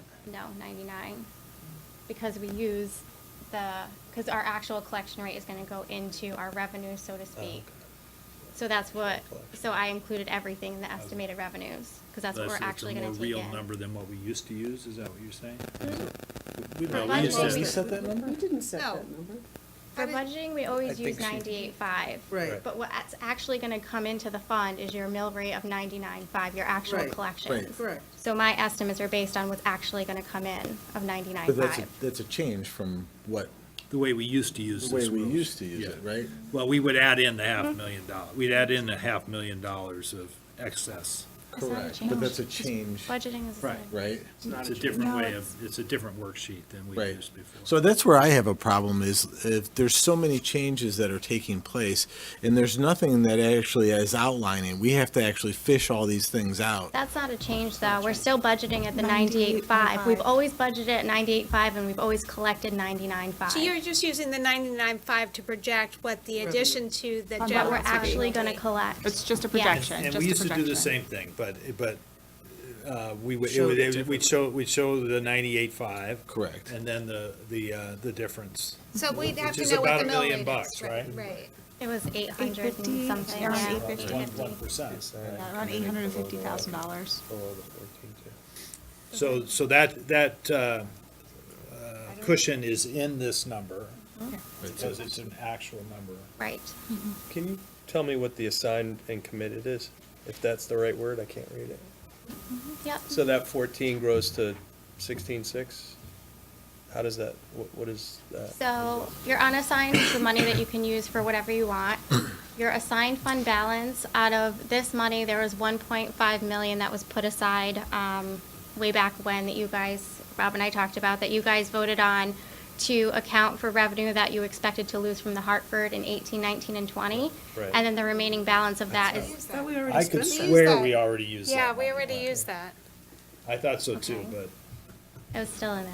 We can take it out. And then the remaining after the 1.5 is your encumbrances that are outstanding at the end of the year.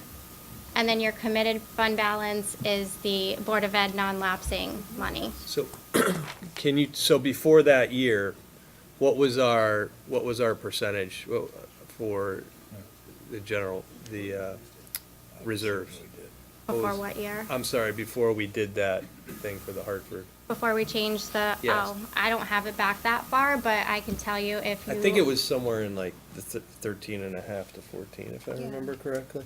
If you all decide that we don't need that money anymore, it should have been taken out, we can just do, That's the Hartford one? yes.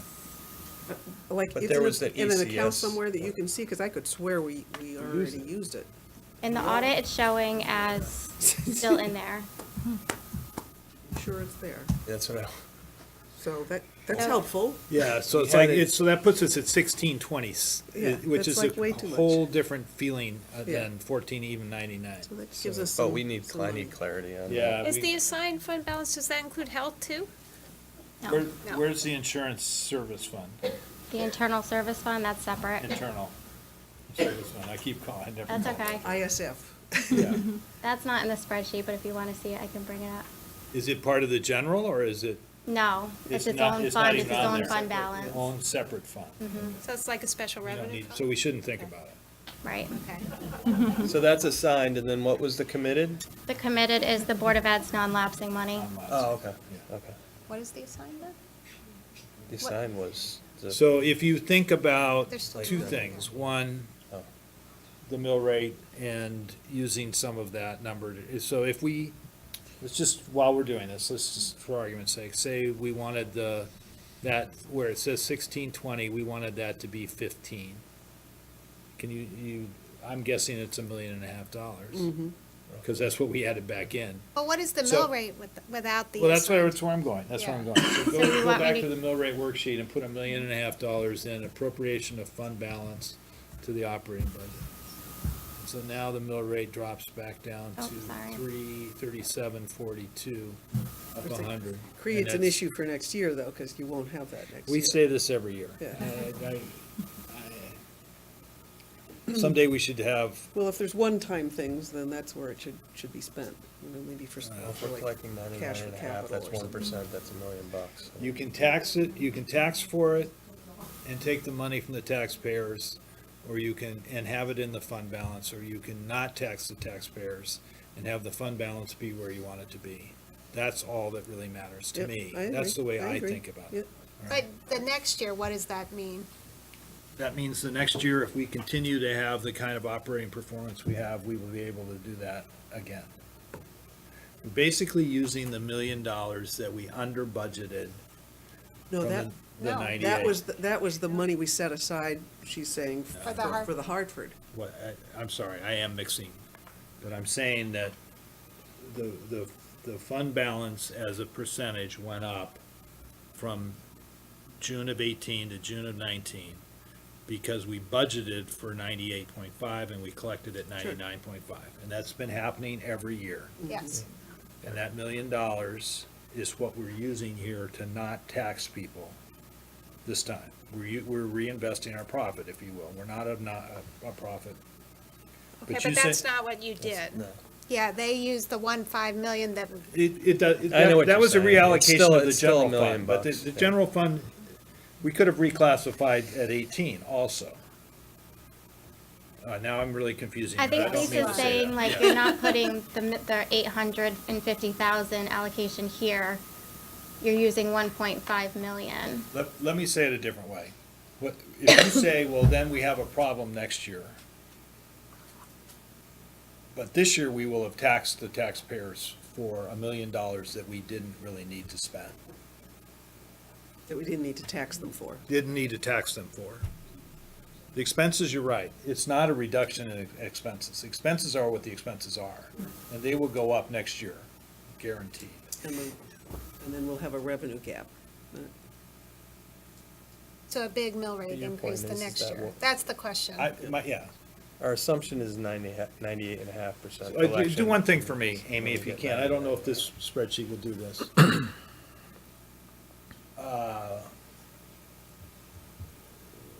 Can you project the fund balance at the end of 2020, June of 20? Yeah. You want me to take out the use of Yeah, reserves? you have to move the $1.5 million on both of them. So that's moving the million out of unassigned.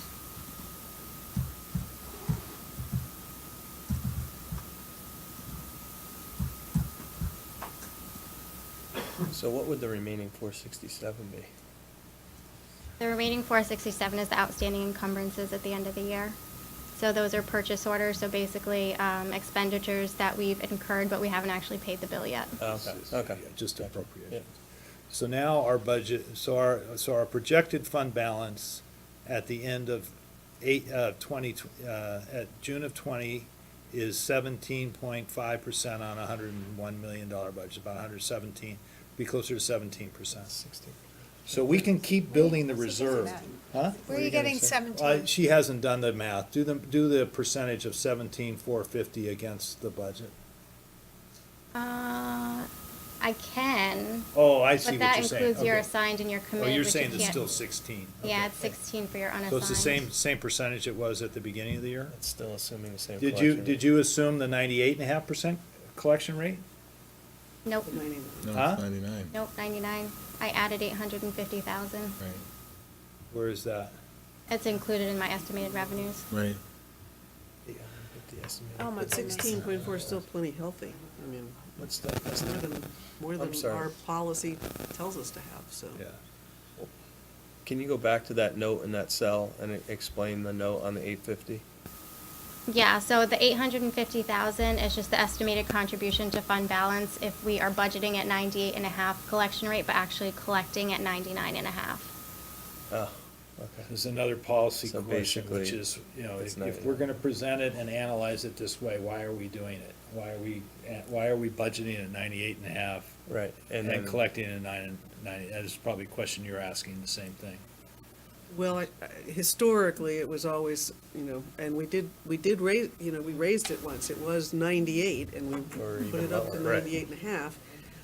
It was always, you know, sort of a conservative approach to making sure if you had a bad year, you know, there was a depression and people couldn't pay their taxes, that you didn't want to get left in the lurch, and that you need to grow your reserves kind of in an inflationary way over time to keep up with the budget. So, I mean, for those two reasons, it makes sense not to set your assumed collection rate at exactly what your recent historical one has been.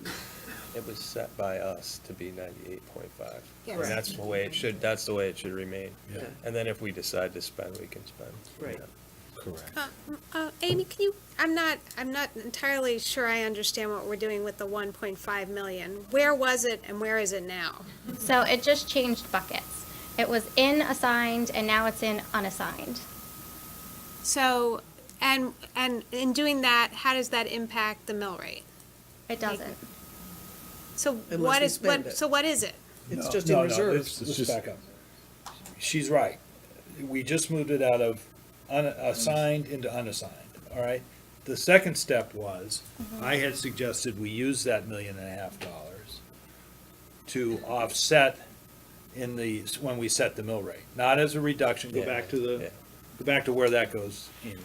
So on the mill rate worksheet, the what you call levy calc, So we don't have to raise that money by taxes because we Right. already have it. right? Right. So that's what we did last year, and then we had the gap. We were fortunate that ECS came in higher, so our gap was not that big a Right. gap to And fill. the year before that, we did the 2.5 million for the teacher's Right. pension, and we didn't use it. We used $1 million of it. Right. Right. So That's but what so I then wanted. next year, that would leave us a $1.5 million gap in the mill rate, in the amount we need to levy, is that right? Well, No, Why not? no. If Because I think That's it's an insurance reducing the true-up. levy. Part of it's the insurance, right? So This that's is a the argument one-time. we were having in November. Yes, it does. Changes your base. Yeah. And Rob, the reason you didn't have to worry about the 2.5 million is because you set it up so that you didn't have to do the transfer. Had they hit us with the $2.5 million charge, you would have had to transfer out of fund balance. You never did the transfer. Understood. So Right. when you don't do the transfer, nothing changes. When you do the transfer, there's a hole. Fair enough. And this would create the hole, that's my question. Because that's money we're not raising by taxes, because we're using reserves, so that would be a transfer to pay Right. for the expenditure. So when we have the hole, we'll ask the taxpayers for the money. Well, But when we don't have the hole, we won't. But we created the hole. Slippery slope. well, It is next year. yeah, I agree it's a whole next year, but if we spend it on things that are really just one-time kind of items, and I don't know how many there I don't are. think that factors into this. This is about, Mill rate. I think it does. this is about the mill rate and the collection rate and the gap between, and the movement in the fund balance, in my mind. It's So, it's but to about the Lin- movement in the fund balance. But to Linda's point, if we're using it if we're using the one-time expenditure, thinking that there are these one-time costs, the Right. next year you don't You have don't have to you have don't have those the hole. costs. Because those costs, the expenditure you don't need and the costs go down, and so it's not really a hole. Which is why Linda's asking how many of these are one-time expenses, and some of it is cash for capital, right? That, I mean, not really, because it goes to the debt service, so, that makes me a little nervous, and I voted against that last year, so you can probably know where I would go with that this year, but I appreciate your logic there. That's the one. I'm gonna ask a question. So just the annual budget gap or cap, how would does that play into the Two mill and a rate? half, or what? Right, it's 2.5. So we got, We asked that and we determined that that's a non-factor. Right, it is a non-factor, so that particular legislation was directly tied to the municipal revenue sharing grant, but the state actually only funded it, I believe, fully 1 year and then partially another year, and it hasn't been funded and it's not in the governor's proposed budget. And the 2.5% does not include debt service or special ed cost or a few other costs. So there's a few things in addition to that 2.5%, but again, it's sort of a non-starter since there's no money for the program. Amy, can you, is it easy for you to switch back to a 98.5% collection rate? So we can then see what the percentage is? Well, it is at 98.5 collection rate. Okay. The only thing I changed down here was my estimated For next year. revenues. For next year? Yeah. But the levy's calculated at Okay. 98 and Oh, a okay. half. All right, so I guess They they really don't need just to worry moves about that number over to their budget next year, so it doesn't. She is using it. and to go back to Kevin's favorite thing, what does that look like to what does the not using the 1.5 and using the 1.5 look like to the average taxpayer? What kind of tax increase are we talking about? I don't know if that's mine. 8,000 things of Tic Tacs. Pot of coffee. All right, so we Starbucks don't have the coffee, 1.5, we use the 98.5, that's 3804. 3804 versus 3742. Those were the two mill rates. What do you want to use for an average house? 314. 770. 314. 7,700, right? Is that our average, Maria? 314 is the median right now, and then 70% of that. So what is that? So 219.8. Okay. So $8,141.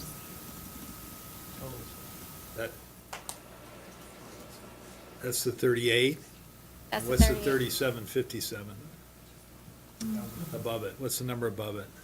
I think that's just something I had in there from before. That was We'll from do the one town right below it at managers. 3742.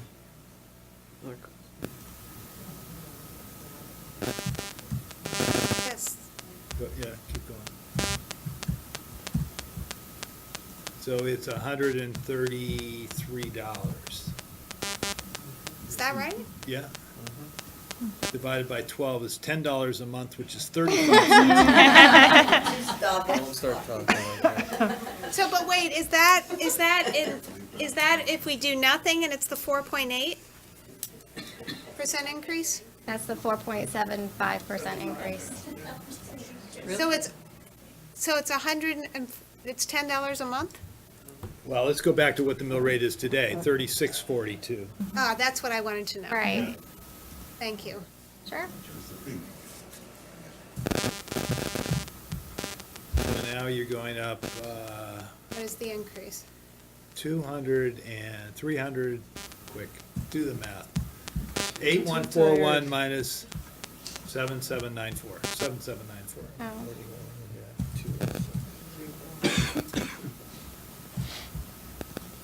There you go. 347, $30 a month. For the high $1 a one. day. That's for the high one? That's How a many great years have cup we of been- coffee at Cumberland Farms. How many years have we been saying that? That's $1.06. Western.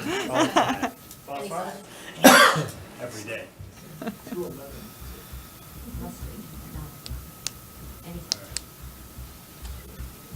Okay. Taxpayers find that funny.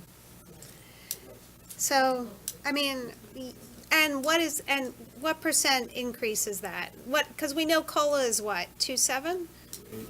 2.8, is it, Sean? That's what Sean said. What is it? 2.8. 2.8. Is that under a 2.8 increase? I'm just thinking if you're living paycheck to paycheck and your COLA is 2.8, Gotta are be they? 4.46 is what we calculated. Right.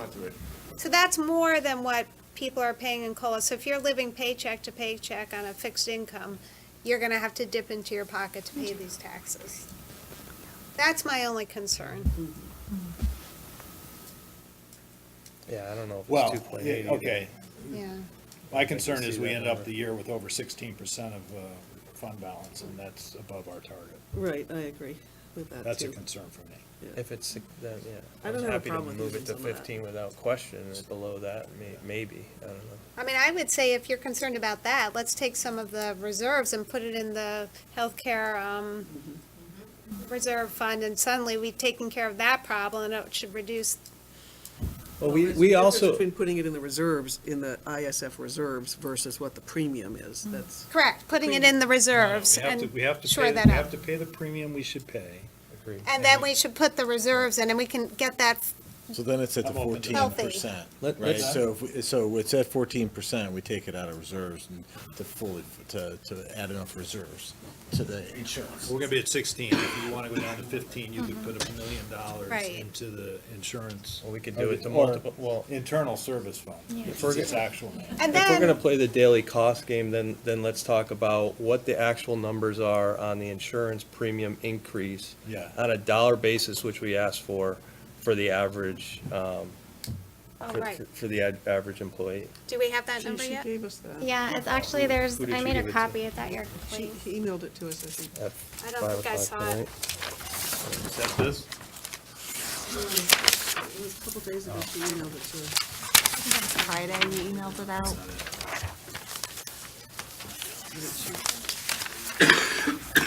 But they only pay 20%, right? The employees pay 20%. I just wanted to Depending on see the what the plan, actual most of our dollar employees are amounts paying 20% if it's the HMO plan or 15% Yeah. if it's the I HDHP thought Olivia plan. made copies. When I say only, I didn't mean it in a pejorative sense. I meant that they are contributing 15 to 20%. Right, No. right. Sorry, I thought we had, Yeah, you can. there it is. Here they are. They're gonna yell no matter what. My employees don't pay anything. It's nice of you, Rob. Huh? That's nice of you. Thank you. Oh my goodness, you're gonna have What's to. this? This is all the All I employee want is- shares. This will make your head She hurt. sent that a Yeah. couple days ago. So what is it? Can you walk us through this, Ames? Yeah.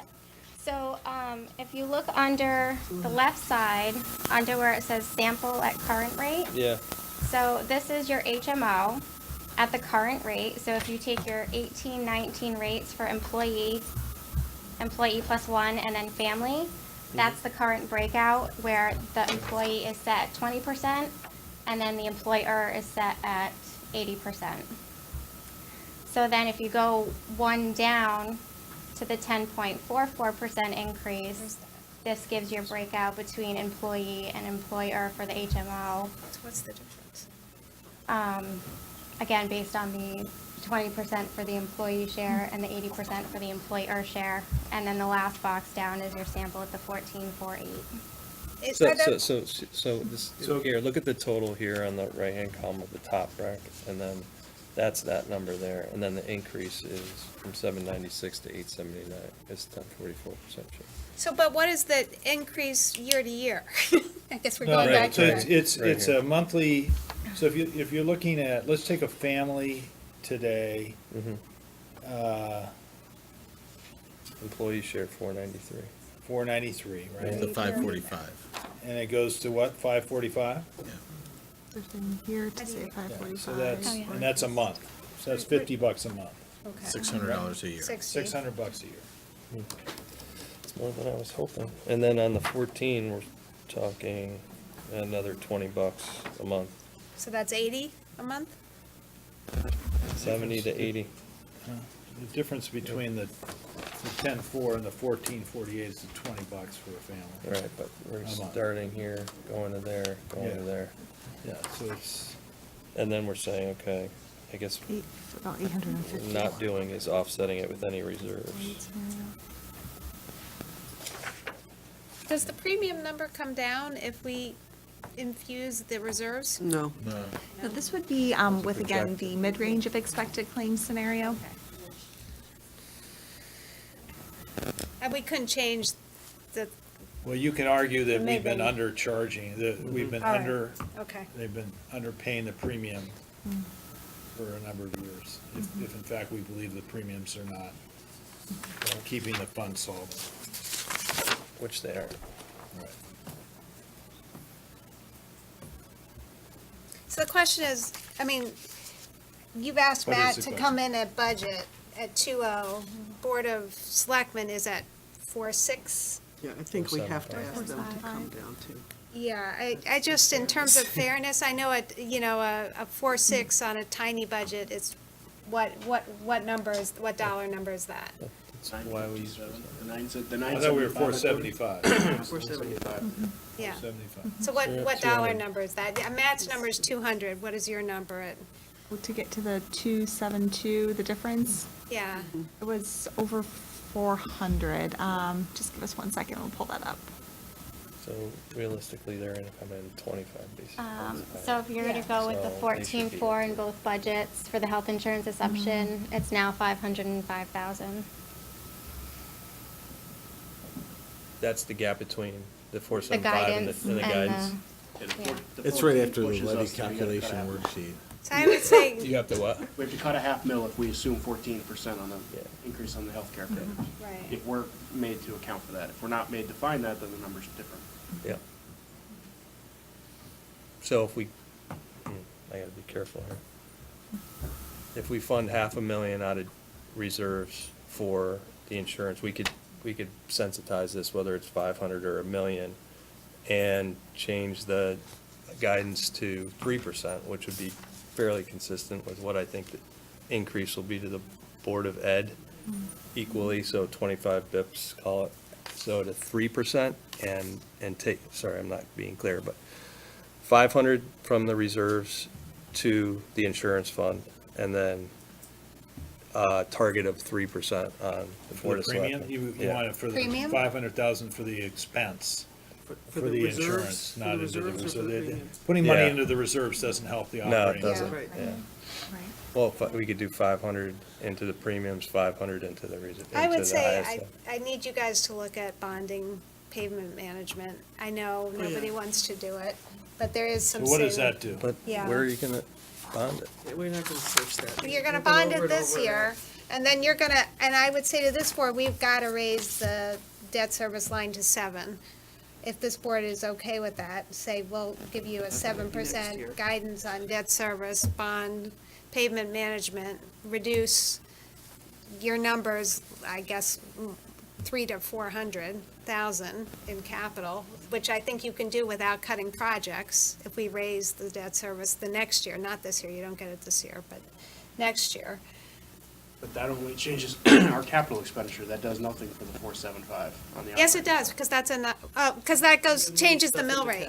Right, it changes the mill rate, but Yeah. it doesn't change our proposed. I'm, budget. I'm worried about the mill rate at Okay, this just- I point. just wanna make sure Yeah, I'm got clear. it. So it's probably closer to 75.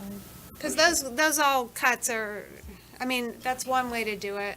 I mean, I think you should look at your operating budget. There are a few things in there that that you Eliminate. should think about cutting. I mean, we've had a cutting exercise for 8 years that I've been on the Board of Selectmen. Well, I don't see it changing anytime soon, unfortunately. Okay. I mean, we're talking about plow drivers and police officers at this point. Well, you're talking about $18,000 in flyers. $18,000 doesn't change our it changes our 475 to 467. I mean, Right. okay. So we're over budget, so we're just There gonna we go. keep spending. There's No, one, Just okay. saying, it's a reality of, as you know, of Yeah. our government. We can I mean, pick line items if negotiated you price want. go up. Well, that's why it would be, I think, helpful to look at, Year to year, right. Yeah, Maria. Just quickly going back to the paving number, so the 1.185, part of that was LoSiP, part of that is Town Aid 850 was, Road. and And then, all right, so if we were using our LoSiP, our Town Aid Road, and then the 180,000 that was formerly in operating, if we were to bond. no, not that, only bond the 850 It would that we actually used only to. be 605 that we would be bonding for. So with those other revenue sources, we would actually only be bonding around 605, not 850, because there were other revenue sources that weren't general fund cash used for paving. So we've always bonded 850 a year, so what's changed, Tom? The way they were accounting for the refund, right? This year, there's Town Aid Road that's being incorporated into that 1.3 number. I think that's making up for the differential, if I understand correctly. Right, there's Town Aid Road, LoSiP, and then $180,000 operating. So if you bond 650, what? So it's about 605? So 605, then, I mean, if you bond that out 10 years, right, that's about 60,000 a year you're spending, divided by 10, what does that work to? A 60,000 expenditure, 70 maybe? Where are you putting it That here? shows up in the debt service category. It does show up in debt service, Doesn't change our. changes the mill rate. Understood. But from So our that's- guidance, what do you want us to do on the Board of Selectmen side? Are we staying at 475? Are we nickel and diming down to 467? Are we going, I mean, the assumptions have all changed from November. The 472 doesn't stand with the health insurance changes, right? I mean, that includes. The 475 does or doesn't include the 14%? Includes 10% of it. 10%. That does not include the 14. No, it does not. The 14 scenario, you're at 5.19%. None of us knew that in November. So So Matt, do you, I mean, I feel, I'm uncomfortable saying to the Board of Selectmen, don't change your number, and saying to Matt, reduce yours, because you are running a pretty tight budget. So, you know, the way I look at it is you should spend what you need to spend, cognizant of the fact of what can you afford. And right now, there are people who are living on COLA who cannot afford this. This is more than what they're getting an increase in COLA. So if you're the policy board, you're the one who's door knocked. If you don't have people crying, I used to have people crying when I door knocked. People living on Social Security checks. If they're not crying anymore and you think they have deeper pockets than I do, and this is what you want to go out to the public and say, that's a policy call that you guys can make, and if that's your argument, but just know that that's more than the COLA increase, and there are people who who don't have pensions, who are just living on these Social Security checks. That's our decision, not theirs. we understand that, Lisa. That Well- when we look at the budget referendum numbers every year, We represent the overwhelmingly, taxpayers. Yep. the budgets are both approved, and I'm not suggesting that's the only way we make these decisions. We are conscious of the individuals that have to pay these, but we also have an expectation that the residents in this town want these services. They want their streets plowed before they go to work. They want the police department to show up in 3 minutes. They want dispatcher to be effective. So we have to balance the COLA, which is certainly one piece of it, with the expectation of the residents in this town. And at this point, the Board of Selectmen voted for 475 with that understanding. We can certainly go back and take a second look and make some changes. But I'll be honest with you, that exercise, as you know, as a colleague of mine for 6 of my 8 years, we've done that exercise. We've made hard decisions. We've shared costs with the Board of Education. We've shared costs with Bloomfield. There is not fat in this budget. You know from the past where it was. It's not there anymore because you removed it as first selectwoman with us and this board. So we can get you maybe $10,000, $20,000, $50,000 here or there. We can nickel and dime some stuff. We can under budget for overtime. I mean, there's games that we can play with this budget, but at the end of the day, we're expected to deliver services, and we believe that this budget does. If you want us to seriously consider coming down, I'm telling you, as a representative of the Board of Selectmen, we're talking about plow drivers and police officers. We're not talking about copying paper and library fines So and then I would nickel and say dime if you can't things. come down on operating, then at least let's give some release to the people living on Social Security checks by lowering the mill rate through capital. And I can do want to certainly get look at back, that. and We I can want certainly to look get at that. back to Matt on this. Where do you feel, Matt, what do you need to spend? Are you sacrificing anything by going to 2? Because they're telling us they're sacrificing a lot, and I can't ask them to sacrifice a lot, and here you go. One fundamental difference is we have the non-lapsing account that we can immediately offset a significant portion of this insurance increase of. So I just want to, right, I mean, we've talked about that and you've given us the okay on that. So that's a different lever than they have right now. So the next piece is my conversation with the board about some of the, we had some declining enrollment at the high school. We were able to capture some FTE. We had some offsets or some new program enhancements that we want to put forward that balance that out. So that's the discussion I have to have with my board, is to prioritize and potentially cut back on those pieces of the puzzle. Not something I want to do, but based on the guidance, it's something, it's a conversation we're willing to have. All right. I guess, is there a sense when we give the guidance that there's no way that they're going to be able to achieve it? Yeah. So, Well, I mean, so we started with that. That's a chicken good and question egg. Derek's Right. asking, which is, when we gave the guidance, what do we know and what has changed? And I think we had a presumption of a grand list that was gonna grow more than it did, and that didn't materialize. Remember having that conversation. We certainly didn't see the insurance gap coming. So I think we're not always omniscient on those things, so, Or ever. most of the time. So I think, that, there has to be some flexibility in doing this. What I'd like to propose is the following, that we recommend, as we have, that the Board of Ed is gonna go back and confirm with their board the use of the non-lapsing account and the changes that you're gonna have, but that we're willing to recommend the Board of Ed budget on the understanding you're gonna do that to the public hearing. And the actual form of it will come after your meeting on Tuesday. That we recommend to the Board of Selectmen that you take a hard look at the capital accounts that will be bonded, with strong recommendation to bond north of $600,000 for the paving, as a way to keep the cash expense down where we can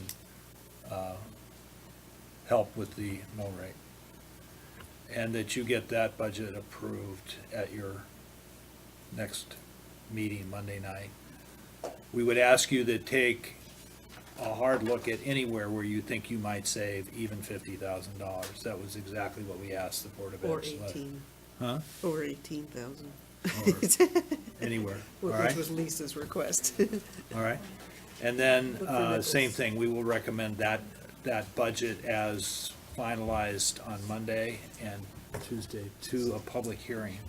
We will ask for comments from the, public audience about the budgets.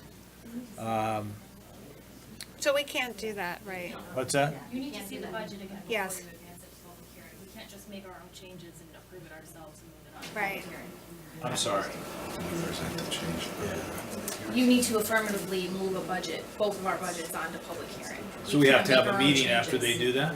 Yeah. Do we have time to do Or that? have specific changes. The that they- number, and we could present the changes at Yeah, the in the past, that's Perk and Matt are absolutely Public correct. You've sent them on under good faith, and we're gonna come back to you at public hearing with those changes. All right, so I just did that. Let's do Can I that. ask a question? What's the incremental dollar amount from the 2.7 guidance to the 4.75? 475, that was changed, but we're revising the health insurance number to the, sorry. We're having a couple of conversations here, the guys. Come on, let's 14.88, pay that attention. brings us to 505, that we're above the 2.72. Okay. How much? 505,000. With above using the two- 14. With using the I guess, 14.88% for health insurance. We're not in a position to play the game where we take a chance on premiums going, or claims going down. No. No, Probably no, not. no. All right, so, The budget's as presented, and then with these changes, then we'll make the changes at, 14.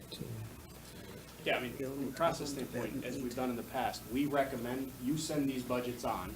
as the they- budgets that are already approved. As they are today, we in good faith go back to our two boards and review the changes that you've asked us to make.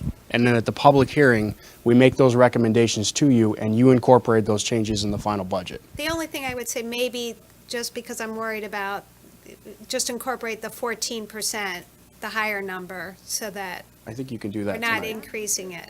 Yep, you could do that. Right. You could do that. And then if we get reductions or savings. Now I'm gonna ask Melissa to make sure that we can in fact do that.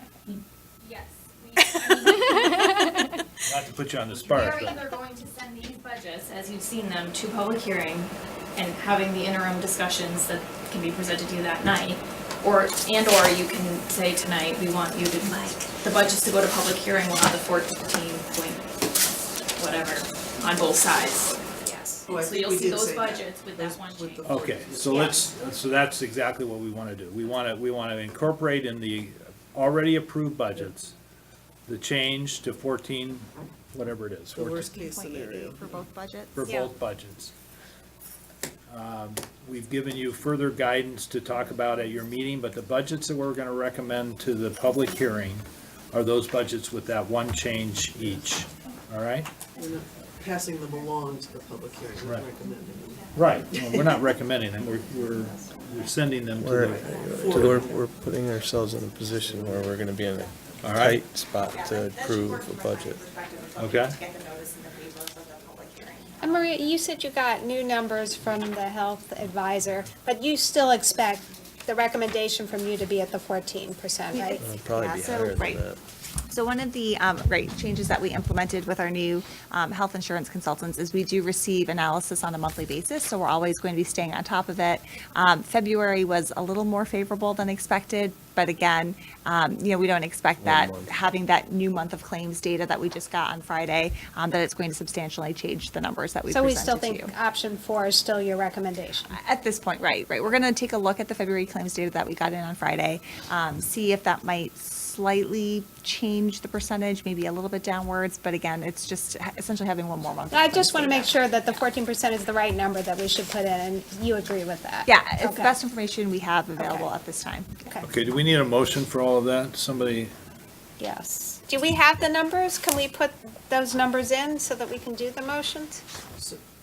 Well, I think we can do the motion without the exact numbers. Well, I don't think we can. I move that the current budgets as adopted by the two boards be moved forward with the exception that we're asking them to change their assumption on health insurance to scenario 4. and a second? Second. Seconded by Mr. Prell. All in favor, say aye. Aye. Aye. Opposed? Because we don't know the number. I'm hesitant to put forward a budget to which we You don't don't know need the to numbers. explain your vote, just you're Yeah. opposed. All right, motion still carries, all right? Mrs. Hefner will be pleased when you provide that number for us. All right. But her vote will stand as counted. All right, we do have a couple more items that we need to do tonight, and they're on the agenda, so we need to speak to them if we can, right? If I can Find my agenda. Too much agenda under paper all of here. this, we will. Okay. You can stay, you don't have to leave. Before you all leave, thank you Act- so much. for Yes, being thank here. you. Thank you. So let's see, we have the two items that were on our agenda submitted by Amy and Maria, I guess. The Simsbury 350th anniversary, this is a request for $35,000 to help with their celebration of our 350th anniversary, as I understand it. You want to give us any quick background on this, or? So we have a group of citizens that formed a committee to celebrate the town's anniversary. They did a presentation to the Board of Selectmen in January, highlighting some of their signature events that they were planning. And they were essentially seeking some startup funds because that there were deposits that needed to be made for various venues, et cetera. Their plan is to do a fundraising campaign to seek donations to fund the majority of the costs associated with the events. And then their hope is that if there are any excess revenues left over at the end of the 350th celebration, that those revenues would come back to the town. One potential thought and suggestion that they did have was that perhaps those funds could be used to do something, maybe like a nice enhancement at the park that's going to be going in next to the Flower Bridge. That was one possibility. But again, that their intention is that if there were any leftover funds, those funds would come back to the town in some Okay. way, shape, or form. We've had requests from other organizations like this, and I think this is not what the town's funds should be used for personally, but I'd be interested in others' ideas and, If I may, Yeah. this was started by the Board of Selectmen. I mean, Sherry was our original liaison and technically the original chair. So this is, again, we haven't done one of these for 25 years, but this is a little bit unique, or 50 years, whenever we did it. There was a beard shaving contest in the past and some other things. Essentially, these folks need these down payments. There's committee members that are personally guaranteeing Riverwalk dates or Riverview dates and other things, and this is outside the norm of it. Gala, right? The Yeah, Riverview. it is. It is. So again, we were going to put this in our budget, but realized that the need was immediate, not on July 2nd, which is why we were requesting this as an immediate item, not as part of the normal budgetary process. This is something we've been talking about as a community, I think, for 2 years now, possibly longer. So it is a bit, I agree with you in prior committees and other things, but this is a bit unique, more akin to the Memorial Day Parade or otherwise. Concerned that, I mean, particularly even knowing that this is to put a down payment for a gala, to have taxpayer money go for a gala that, you know, get sponsors. I mean, I've organized other big town events. Right, and you gotta get those first. Planning large events. Yep. These things have to be done more than a year in advance. Yep. And it's the chicken and the egg problem, you know, you can't preserve the Riverview without putting some money down, and then you get the money. So the plan is to seek sponsorship at all levels. There's a rather elaborate plan for everything from $3.50. I just think that it's gonna be, a problem of optics for something like that, and that, you know, the original, as I understand it, she wants you to have a microphone. The original notion was that organizations, the various organizations that have a standing track record of doing events in town, whether it's the Chamber or the Historical Society or any of many other organizations, would ramp up and do something special for the 350th. And all of that is true. And, well, I understand some of those organizations have now split off, and there are issues here that I don't want to get into, but I'll just say I'm not comfortable with the 35,000. Well, I can tell you historically, and the Historical Society has been very helpful on this, we have reviewed a lot of the material from the 300th celebration. Probably none of you, maybe Joan was there, I don't know. But it was, it was a large townwide celebration that went on for almost a year, with all of the different town organizations being involved. And no central organization. They did have a central organization. We have the program books and commemorative books, and they sold merchandise, and there was essentially a year-long celebration for the 300th. The funds that were solicited by local businesses and stuff went into Schultz Park. So any money that was raised came back in the form of an improvement to the town, which is what this committee plans on doing here. So I say we, but the committee cut down that original program because obviously volunteerism is not what it was 50 years ago, but so now it's essentially a 6-month celebration. It goes everywhere from bike races for kids to River Day, celebrating our heritage on the river. All of the Boy Scout troops are involved in that. The Historical Society is involved in that.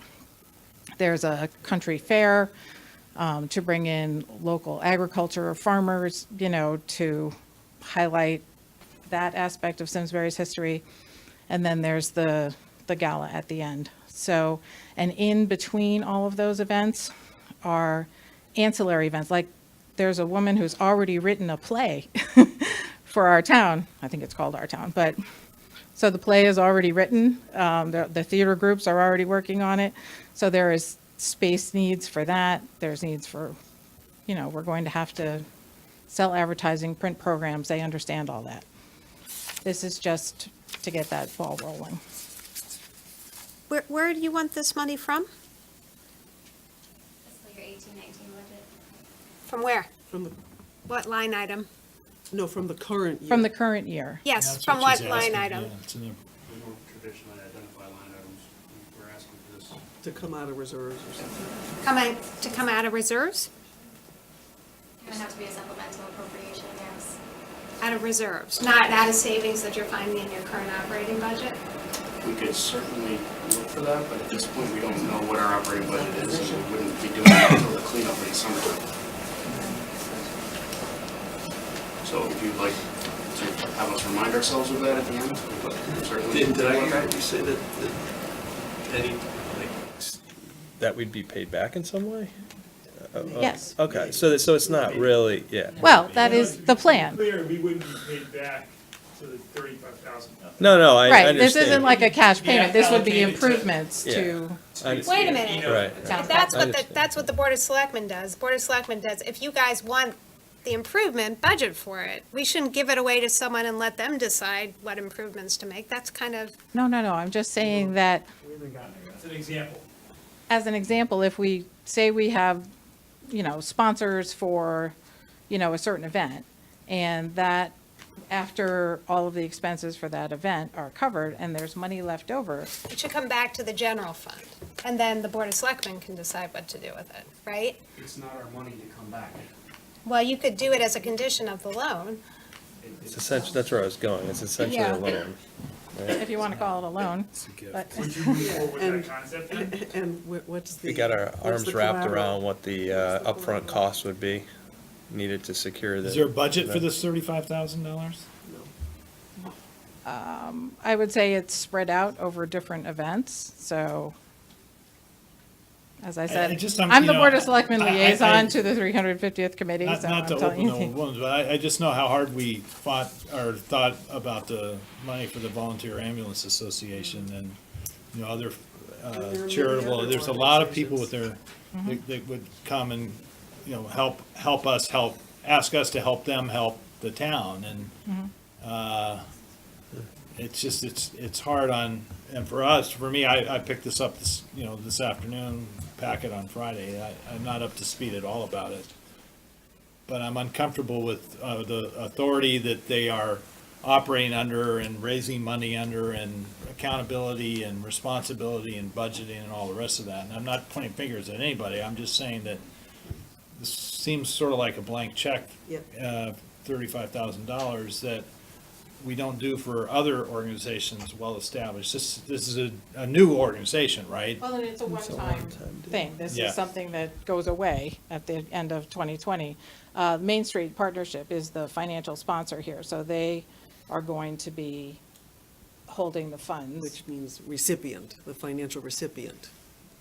Well, they're essentially holding the funds Right. for the committee. Do they have a special revenue? Do they segregate the funds? Yep. Well, I move that we say no. Go home and eat. Second. I mean, can it be in your budget? No, at that point. No. No, because it's already, it's for the current year. Right, Year. right. Timing is now.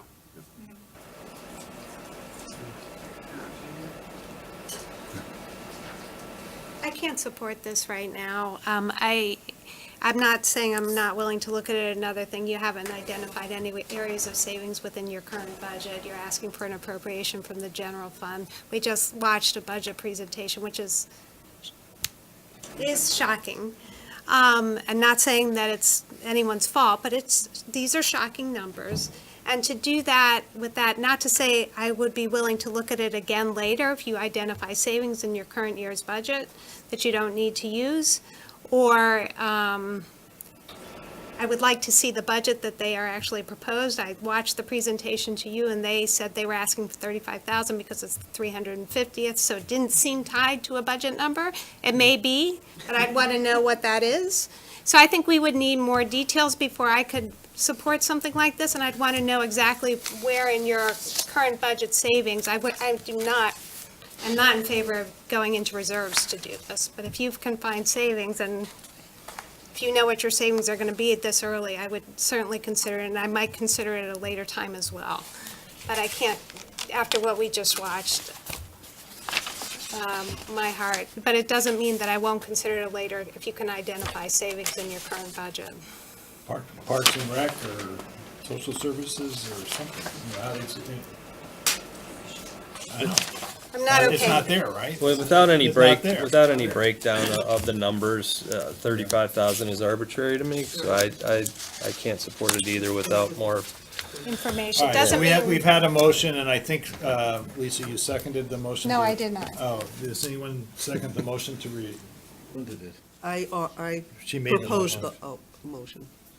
I So believe need a you second. did. You That's what I seconded it. thought. I'll second the Okay, motion, okay. and. You were looking for a second. I was, the chairman usually shouldn't. move Right, for a I second, understand. That's what I get to hide behind.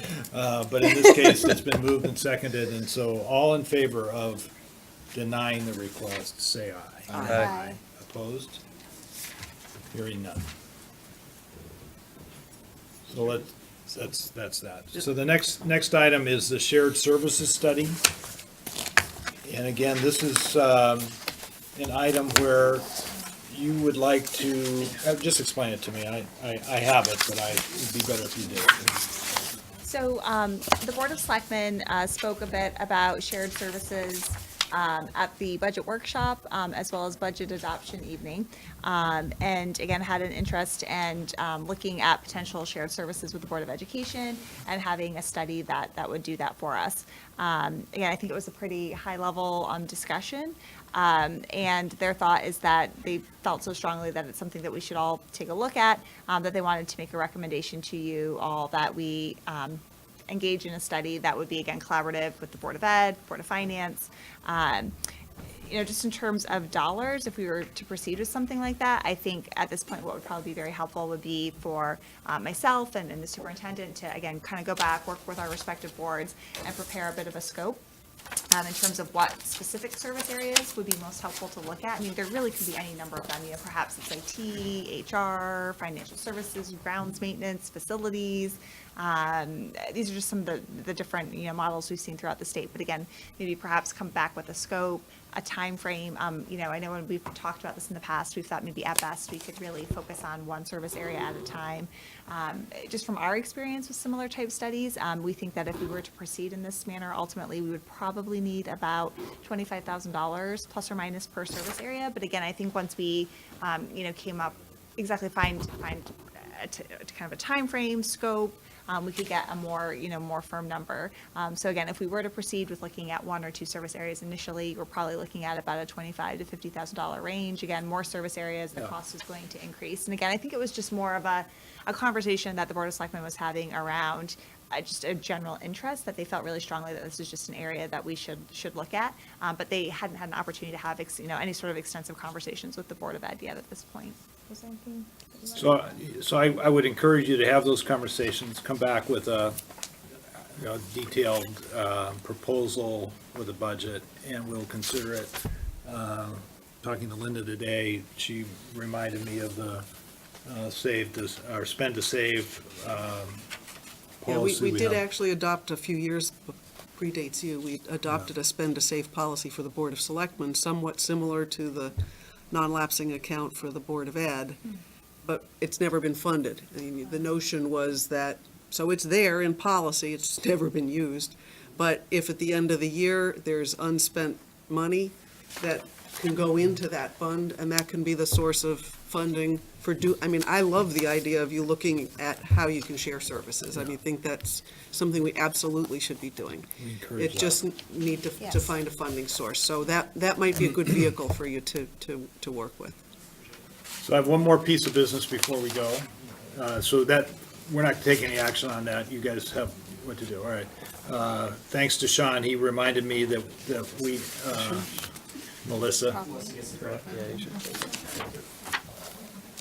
We need to amend our motion relative to the budgets for the Board of Selectmen Take to the Parks include and Rec that we put the Parks and Rec back Back to normal. to the way it was. All right? Yeah. Yeah. Right. Okay, so so there are two amendments to the budget that will be presented. The 14.4 and the unwinding of that.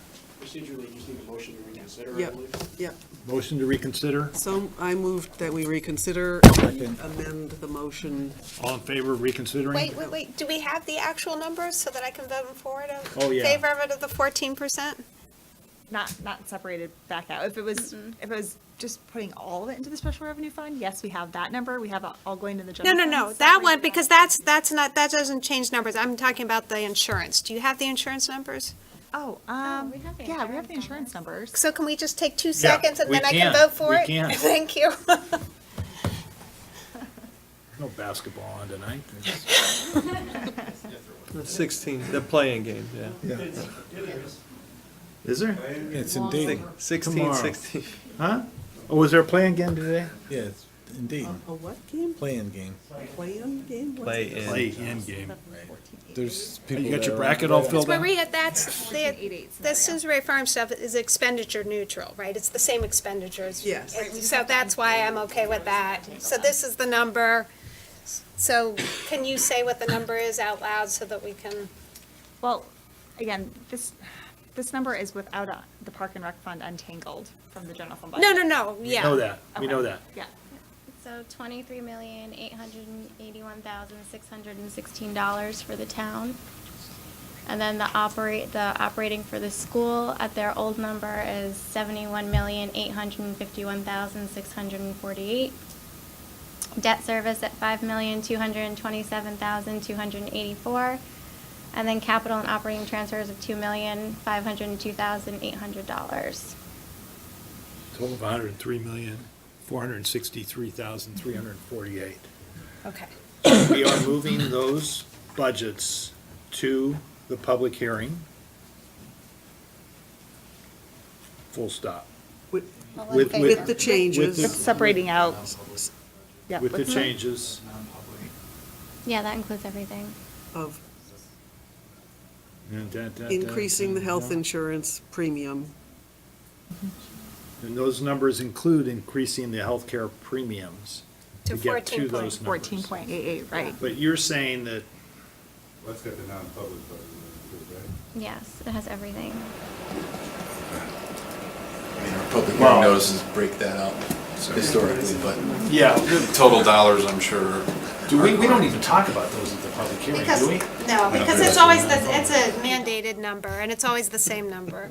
But it would be helpful on the mill rate sheet to break out non-public schools. Start all over. Can I go to bed now?